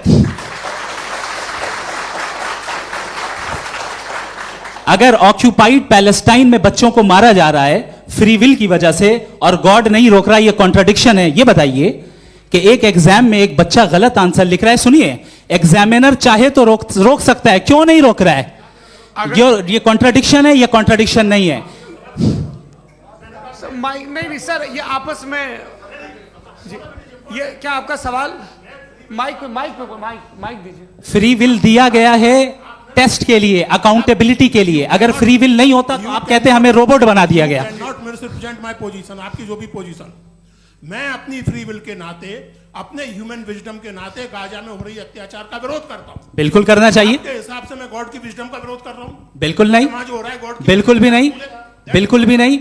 उसका वहां पर गाजा में कत्ल होना ये इंसानों के गलत इस्तेमाल का नतीजा है, फ्री विल के इस्तेमाल का नतीजा है। गॉड इसका हुक्म नहीं देता, उससे रोकता है। यही तो मसला है ना। आपके लिए कॉन्सेप्ट क्लियर? नहीं भाई, आपने तो बताया था इंजेक्शन लगाने से बच्चे को तकलीफ होती है, ये इंजेक्शन लगा। सर आप ऐसे रेटोरिक स्टेटमेंट दे तब तो कोई मसला नहीं समझते रहेंगे। This is a rhetoric statement, this is not a logical argument sir. I am sorry, I am sorry. आखिरी 30 मिनट बड़े मुश्किल होने वाले हैं। जी मुफ्ती साहब आगे बैठे हैं, इनको माइक दीजिए। हाँ तरुण, माइक आप अपने पास रखिए, आपको कैमरे का फ्रेम पता है। जी सबसे पहले दोनों को मुबारकबाद। एक सर अपना आप नाम बता दें। आप अमेरिका में शिकागो में रहते हैं, इतना मुझे याद है। बताया आपको, यासिर नदीम अलवाजदी मेरा नाम है। जावेद सर आपसे एक क्वेश्चन है इन्फिनिट रिग्रेस के ताल्लुक से। एक हाइपोथेटिकल सिनेरियो है, मसलन अगर आप सर माइक थोड़ा सा प्लीज क्लोज रखिए। जी अगर आप शायर इसलिए हैं कि आपके कोई उस्ताद शायर थे, और वो इसलिए शायर थे कि उनके कोई उस्ताद शायर थे, और इसी तरीके से हम माजी में पीछे चलते चलते चले जाएं और कहीं ना रुके, तो माफ कीजिएगा आप कभी शायर नहीं हो सकते। लेकिन आप शायर हैं, आपका शायर एग्जिस्ट करता है, इसका मतलब ये है कि आप कहीं ना कहीं रुके हैं। तो मेरा सवाल ये है कि क्या आप इन्फिनिट रिग्रेस ऑफ कॉजेस को लॉजिकल फैलेसी मानते हैं या नहीं मानते? हाँ या ना? मैं इन्हें लॉजिकल फैलेसी नहीं मानता हूँ, लेकिन मेरा प्रॉब्लम यह है कि जब मैं नहीं मानता हूँ तो I will continue with this logic जो फैलेसी नहीं हो। आप एक जगह रुक जाते हैं जाके, आप कहते हैं ये गेंद कैसे बनी, ये जजीरा कैसे बना, ये समंदर कैसे बना, ये ज़मीन कैसे बनी, और अचानक गॉड पे जाके आपको ब्रेक लग जाता है। एक बार आप सवाल नहीं करते कि भाई इनको बनाने वाला तो इनसे भी कॉम्प्लिकेटेड होगा, वो कैसे बना, उसके बारे में आपने इत्मीनान कर लिया, वो हमेशा से है। तो अगर आप उसे हमेशा से मानते हैं तो फिर ये मान लीजिए कि कायनात हमेशा से, क्या तकलीफ? फिर हम वजूद में नहीं आते जी है। हम मौजूद नहीं। अच्छा सर क्यों नहीं होता? मैं बताऊंगा प्लीज। जैसे मैंने मिसाल दी आपके शेर की, आपका शेर कभी वजूद में ना आता अगर शायर इसी तरह चलते रहते हमेशा। जी माइक मेरे ख्याल से एक इन्फिनिट रिग्रेस का कॉन्सेप्ट क्लियर नहीं हो पाया। ऐसे रहने दें, लेट्स मूव ऑन सर। ठीक है। हाँ थोड़ा सा मॉडरेटर का भी ख्याल रखें। नहीं आपने तो रखा है, आपने रखा है। यहाँ पे गौहर रजा साहब हैं, वो भी एक सवाल पूछना चाहते हैं। माइक नीचे से ऑन कर दिए नीचे। पहले तो ये कह दूं कि मैं उन बच्चों से शर्मिंदा हूं जिनको गजा में कत्ल किया गया, क्योंकि हमारे होते हुए कत्ल किया गया। लेकिन उससे ज़्यादा शर्मिंदगी इस बात से हुई कि मुझे लगा कि मुफ्ती साहब उसको जस्टिफाई कर रहे हैं। बिल्कुल भी नहीं। आप बहुत ही गलत। मुझे लगा मैं गलत हो सकता हूं। बिल्कुल गलत। मैं सवाल पूछ रहा हूं, मैं सवाल पूछ रहा हूं। मैं जावेद भाई से डिसएग्री करता हूं। एक सेकंड देखिए, अगर देखिए ऐसा एक सेकंड आप सर वेट अरे आप कुछ मेरे पहले मुझे अपनी बात क्या लेने दीजिए। अगर ऑडियंस तय करेगी तो फिर मॉडरेटर का मतलब नहीं। मेरा आप सबसे ये कहना है, ये बहस दो लोगों के बीच में है, एक तरफ मुफ्ती साहब, एक तरफ जावेद साहब। पिछले 1.5 घंटे से ये लोग अपने अपने तर्क रख रहे हैं। आपकी इनसे इत्तेफाकी हो सकती है, ना इत्तेफाकी हो सकती है। मेरे उस्ताद मुझे सिखा गए हैं कि मुखामुखम में असहमति की गुंजाइश बची रहनी चाहिए। अगर मैं आपकी बहुत इज्जत करता हूं गौहर साहब, आपने जो कमाल की किताबें लिखी, साइंटिफिक टेम्परामेंट, लेकिन मेरी ये गुजारिश है आप सबसे कि यदि आप इन लोगों ने जो बोला उन पर टिप्पणियां करेंगे तो ना वक्त की पाबंदी रहेगी ना वो अनुशासन। आप सवाल पूछ लें, उस सवाल में जो बात आ जाए वो आ जाए। मैं जावेद साहब से डिसएग्री करता हूं, इसलिए जावेद साहब से सवाल पूछ रहा हूं। आपका सवाल जावेद अख्तर साहब से। और सवाल ये है मेरा कि जावेद साहब ने कई बार लॉजिक का इस्तेमाल किया कि साइंस में लॉजिक है और रिलीजन में लॉजिक नहीं है। मेरा ख्याल ये है कि रिलीजन में भी लॉजिक है, लेकिन उस लॉजिक की बेसिस ये है कि आप रुक जाते हैं, जिसका जिक्र जावेद साहब ने बार बार किया। यानी खुदा के तसव्वुर पे आते हुए, गॉड के तसव्वुर पे आते हुए रुक जाते हैं। और इसमें सवाल पूछना मतलब फॉरबिडन होता है। सवाल यह है कि क्या जावेद साहब इससे अग्री करते हैं कि साइंस की लॉजिक अलग है और रिलीजन की लॉजिक अलग है। बताइए सर। देखिए, तीन चीज़ें हैं। साइंस है, एक है मंतिक है, इस्तिदलाल है, और एक जो है कुछ भी नहीं है, फेथ है, अकीदा है। मैं अकीदे की लॉजिक का कायल नहीं हूँ। मुझे आप इस्तिदलाल से, लॉजिक से, रीज़न से समझाइए, मैं मानने को तैयार हूँ, मेरा क्या नुकसान होगा। लेकिन ये कि अकीदे पे मैं नहीं जा सकता हूँ। अकीदे का मतलब है कि तुम ये मान लो, सवाल ना करो, ये नहीं। आप सारी बातें करके, बड़ी साइंटिफिक बातें करके एक जगह जाके खुदा के हुदूद पे रुक जाते हैं, सरेंडर कर देते हैं। मैं सरेंडर करने को तैयार नहीं। That's all. जी, ये आगे सर बैठे हुए हैं, इनको माइक दीजिए। भाई वो आप पूछना चाह रहे थे ना भाई? हाँ, नहीं मैं ये थैंक यू जी। आपका नाम? आसिम इफ्तिखार। आसिम जी, पूछिए। सर, जावेद सर से सवाल है कि आपने अपने क्लोजिंग माइक थोड़ा करीब अपने क्लोजिंग स्टेटमेंट में बात कही थी कि मज़हब का जो फ्यूचर है वो ज़्यादा दिन नहीं जाने वाला है, लेकिन मैं देख पा रहा हूँ कि जो ऑक्सफोर्ड यूनिवर्सिटी की एक स्टडी है 2011 में हुई है, जिसके 50 एकेडमिशियंस ने इसको अंजाम दिया था, उसमें वो ये कहते हैं कि जो फेथ इन गॉड है वो इनबिल्ट है ह्यूमन नेचर के अंदर, जिसको हम कहते हैं फितरत के अंदर शामिल है वो। और वो ये कहते हैं कि अगर कोई ये समझता है कि मज़हब को वो ख़त्म कर देगा तो ये उसकी गलत फहमी है। तो आप इसके बारे में, इस स्टडीज़ के बारे में क्या कहते हैं? ठीक है, मैं उनसे एग्री नहीं करता हूँ। वो कौन से प्रोफेसर होंगे? ऐसा उनके क्या पास डेटा है, इन्होंने डेटा के बेस होगा। डेटा क्या हो सकता है? फ्यूचर का डेटा तो नहीं हो सकता ना उनके पास, प्रेजेंट का डेटा हो सकता है। डेटा आपने सुना 100 साल पहले का बाद का डेटा? मैंने तो नहीं सुना आज तक। तो आज उनकी ये राय है और होगी राय, ठीक है। दुनिया में तरह तरह की राय है लोग, लेकिन मैं समझता हूँ कि वक्त के साथ इंसान ज़्यादा से ज़्यादा रीजनेबल और लॉजिकल होता जा रहा है। आज आप देखिए वेस्टर्न यूरोप में क्या परसेंटेज है नॉन बिलीवर्स की, बहुत हाई। वहाँ चर्च खाली पड़े होते हैं। तो अल्टीमेटली तो इंसान कोई ऐसी बात बहुत अरसे तक नहीं मान सकेगा, चाहे गलत या सही, जो उससे उसके दिमाग को, उसके जहन को, उसकी लॉजिक को अपील न करे। वो कह रहे हैं तो ऑक्सफोर्ड के होंगे तो कैम्ब्रिज के होंगे, तो मुझे क्या लेना देना। उनका डेटा मुस्तकबिल का नहीं हो सकता है। जी। दीपक, हाँ पूछिए। मैं आऊँगा, अभी पीछे की साइड भी आऊँगा, माइक वहीं भेजूंगा 2-3 साल के लिए। जी जावेद साहब, आपसे सवाल है। नमस्ते। अरे भाई सर, अगर आप ही लोग को तय करना है तो फिर 200 लोग तय कर लें। ये एक साथ नहीं sir, please don't do this sir. Everybody has a right sir, but we can only take selected questions. No sir, ये यंग लोग भी हैं तो इनकी ये एक अब बात उतने यंग, सुनिए। भाई आप यंग हैं कि नहीं हैं? एक मिनट, वो कह रहे हैं वो भी आइए, यंग हैं पूछ रहे हैं ना साहब, भाई। आप उनकी नौजवानी पर दावा उनको ही करने थे। हाँ मुफ्ती साहब, आप यंग, हाँ पूछे। अरे भैया सर, मेरा सवाल ये है। कुछ इनसे भी तो पूछो। जी नहीं, बस आपसे एक सवाल है। जैसे थीस्टों के पास अपने जो ईश्वर को मानते हैं उनके पास अपने सोशल गेट टुगेदर्स हैं। 5 रोज़ आज क्रिसमस आने वाला है, होली है, दिवाली है, ईद है।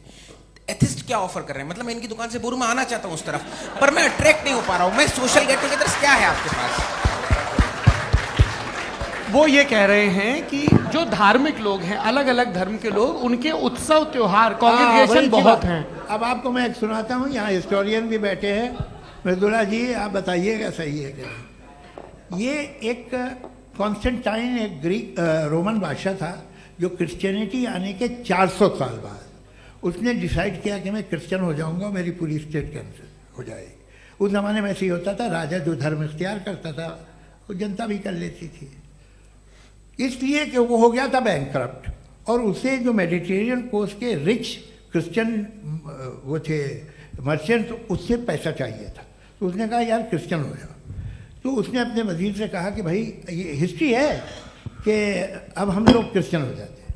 पहले सर हो जाएंगे, कोई प्रॉब्लम नहीं है, लेकिन एक प्रॉब्लम ये है कि 17 दिसंबर से 25 दिसंबर तक जो पेगन फेस्टिवल होता, जो पेगन थे वो लोग, जो फेस्टिवल होता है वो बंद हो जाएगा, इसलिए कि हम क्रिश्चियन हो गए तो होगा नहीं।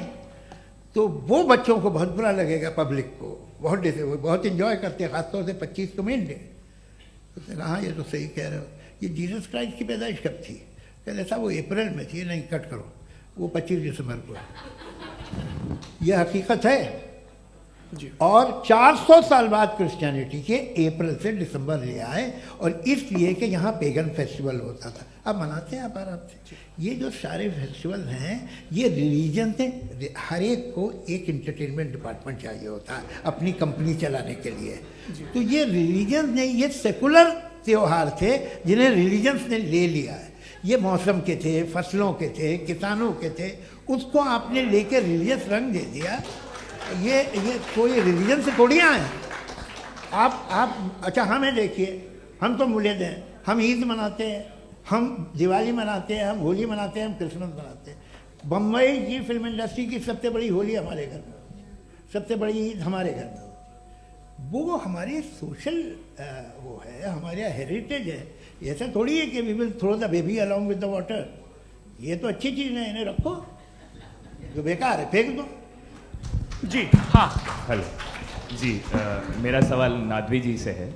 जैसा कि आपने बोला कि गॉड टाइम के भी परे हैं और गॉड इतनी कॉम्प्लेक्स चीज़ है कि उसे ह्यूमन माइंड समझ नहीं सकता, और गॉड ने अर्थ पे फ्री विल भी दे दी है, तो आप अपना वक्त ज़ाया क्यों कर रहे हैं गॉड के बारे में बात करके? अपन को तो बात करनी चाहिए कि सोसाइटी को बेहतर कैसे करें। जी, मैं गॉड वही बताता है सोसाइटी को कैसे बेहतर करें। अभी मैं आपका जवाब देता हूँ। आपने कहा कि टाइम पे वो एग्जिस्ट नहीं करता,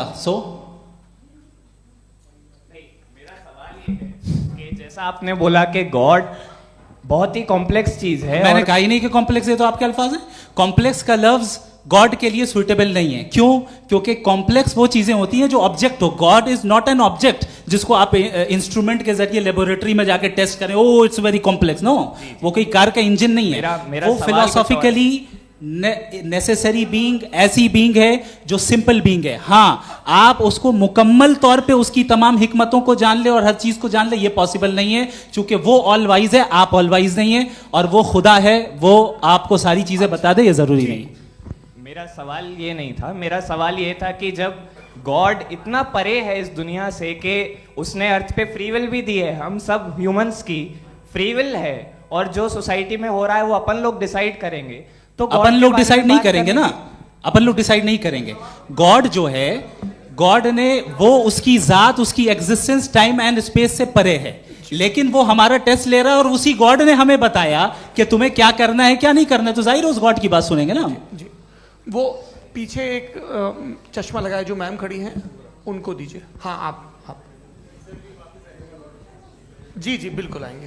देखिए मैं कोशिश कर रहा हूँ सब तरफ जाने की। हाँ उनको दीजिए mic. Ji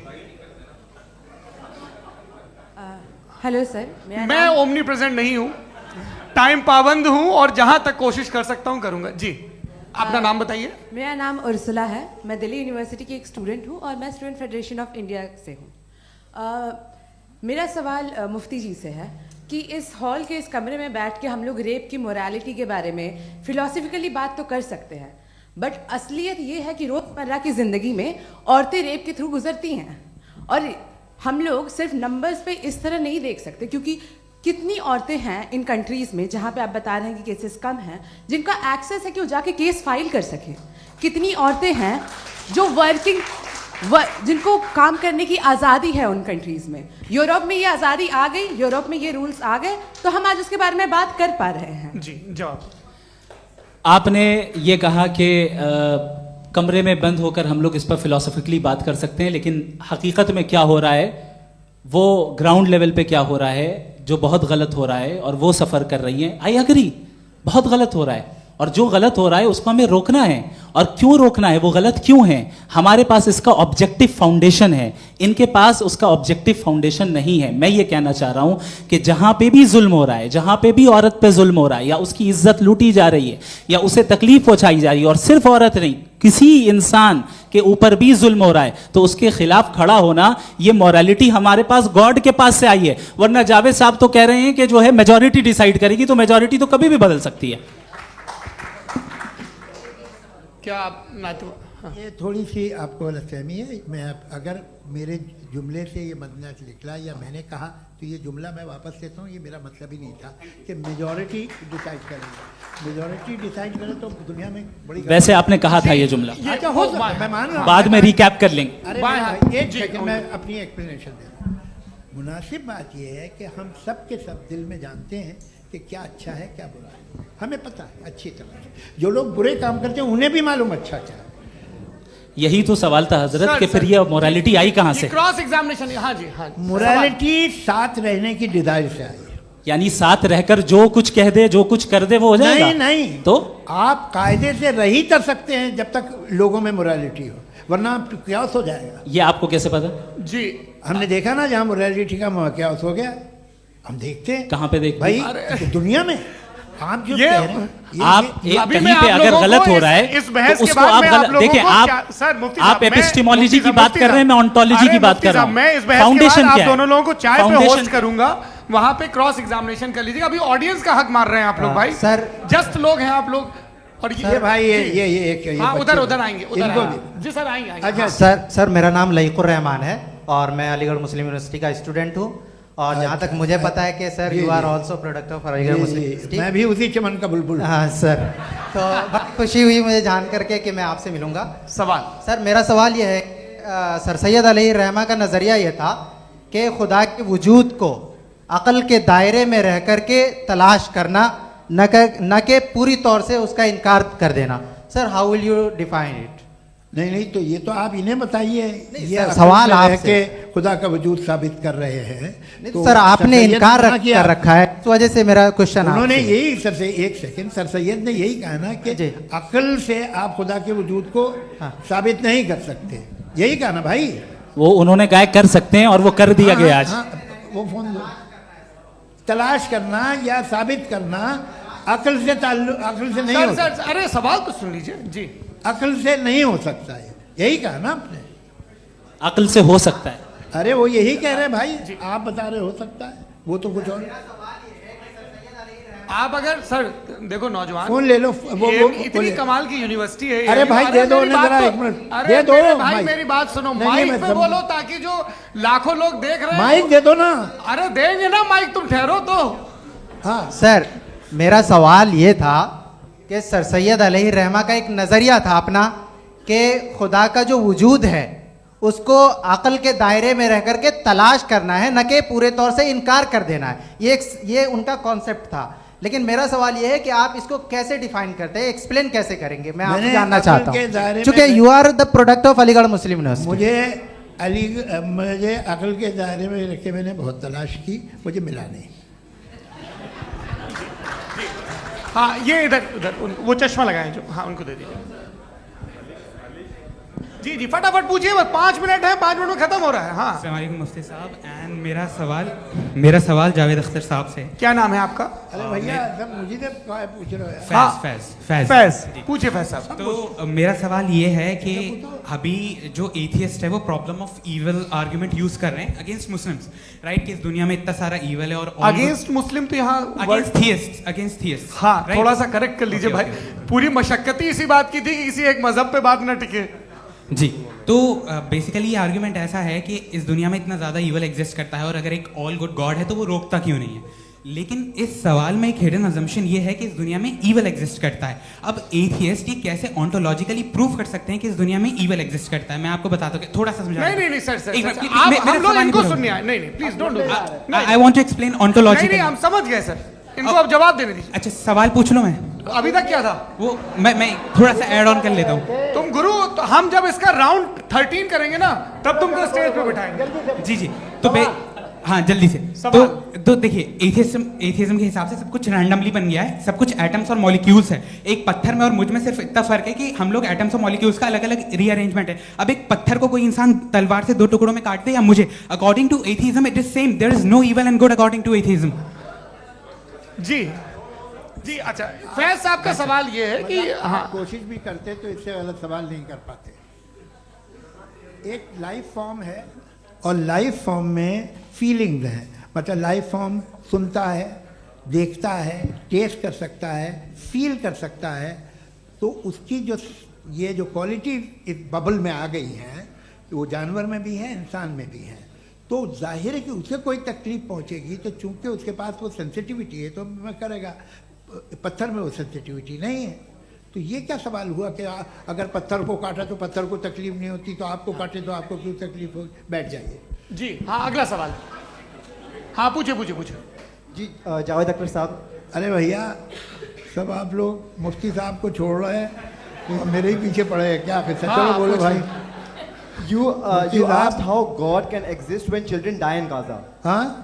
You asked how God can exist when children die in Gaza, and you also mentioned the rise of atheism in Europe. But the same events also are leading many atheists and non-believers to turn towards faith. How do you interpret this contradiction, where suffering pushes some away from God, yet brings others closer to belief? देखिए, आपको एक बात बताऊं, दुनिया perfect तो कहीं भी नहीं है, हर जगह कुछ खामियां हैं। बेटा एक मिनट, मैं आप ही को कहेंगे, देखो वो तो कुछ खामियां, कमज़ोरियां, खराबियां सब जगह है।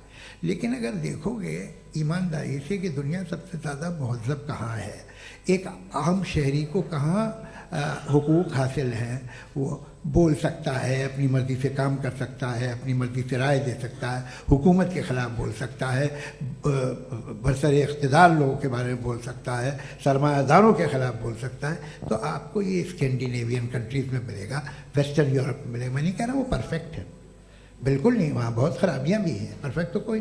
लेकिन जिन जिन मुल्कों में, लैटिन अमेरिका देखो, गल्फ़ देखो, वहाँ पर आपको ये ज़रूर है कि रेप नहीं होते होंगे। रेप की ज़रूरत क्या है भाई? उसको तो ख़रीद लो, घर में रखो, सड़क पर रेप करने की क्या ज़रूरत है? मगर सुनिए सुनिए सुनिए, मगर हकीकत ये है कि वहाँ शख्सी आज़ादी राय देने की, बोलने की नहीं है। जी, ये एक आखिरी सवाल मुफ्ती साहब से। हाँ मैम, इनको माइक दीजिए। शुक्रिया। मेरा नाम मनीषा है, मैं हरियाणा से आई हूँ। मैं मुफ्ती साहब से एक बात पूछना चाहती हूँ। आप बार बार जावेद साहब को कॉन्ट्राडिक्ट तो कर रहे हैं कि आपने ये कहा, लेकिन आप भी अजम्पशंस के बेसिस पे बात कर रहे हैं। आपने खुदा के होने का कौन सा प्रूफ पेश किया है, खुदा की एग्जिस्टेंस का?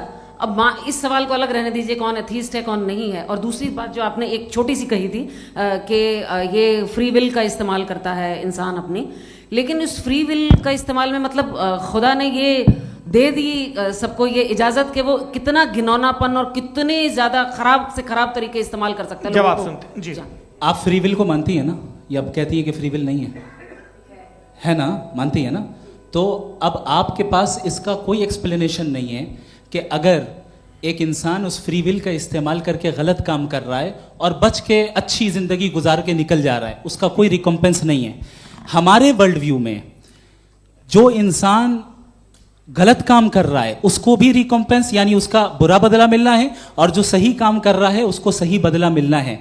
लिहाजा जो फ्री विल है वो इस तरीके से है कि एक लिमिटेड टाइम तक खुदा ने मोहलत दी है। ऐसा नहीं कि छूट दे दी, जो करना है करते रहो हमेशा। वक्त आएगा जब एग्जाम का टाइम खत्म होगा तब रिजल्ट आएगा, दौराने एग्जाम जबरदस्ती आपको नहीं बताया जाएगा। अरे भाई एक सेकंड जी, एक सवाल मुफ्ती साहब से मेरा, मुफ्ती साहब से जी,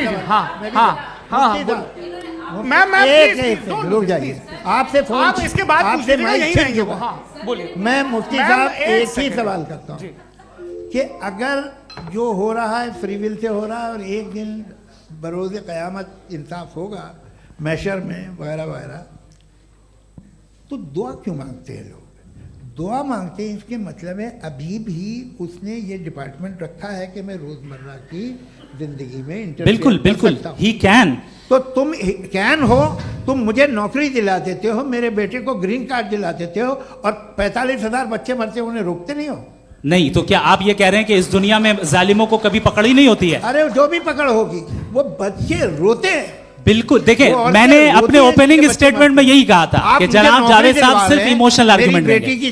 this is an emotional argument. ये छोटे मोटे इसके पीछे का रीजन मैंने बताया क्या है, देखिए मैं इसके पीछे का रीजन क्या है मैंने बताया। मंच से आप लोगों को सज्जनों इसलिए कह रहा हूं ताकि थोड़ा सा आपके कॉन्शियंस पे जोर रहे कि आपको ऑर्डर बचा के रखना है।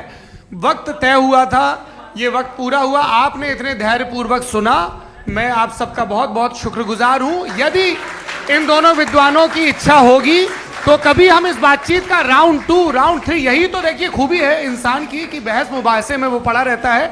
आप लोगों ने बड़े धैर्य का परिचय दिया, बहुत बहुत शुक्रिया। इसी के साथ ये बातचीत यहाँ पे समाप्त होती है। मैं एक बात बता दूं, ये सारी बहस हो गई, अब मुफ्ती साहब और बड़े मुफ्ती साहब इन के साथ में खाना खाने वाला हूँ।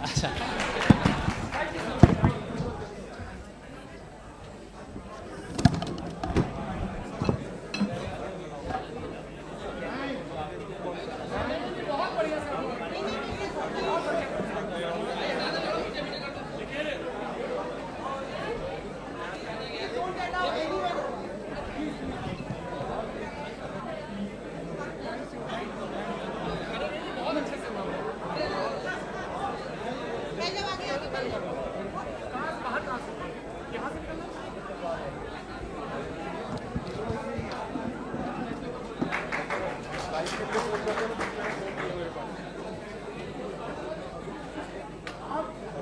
you.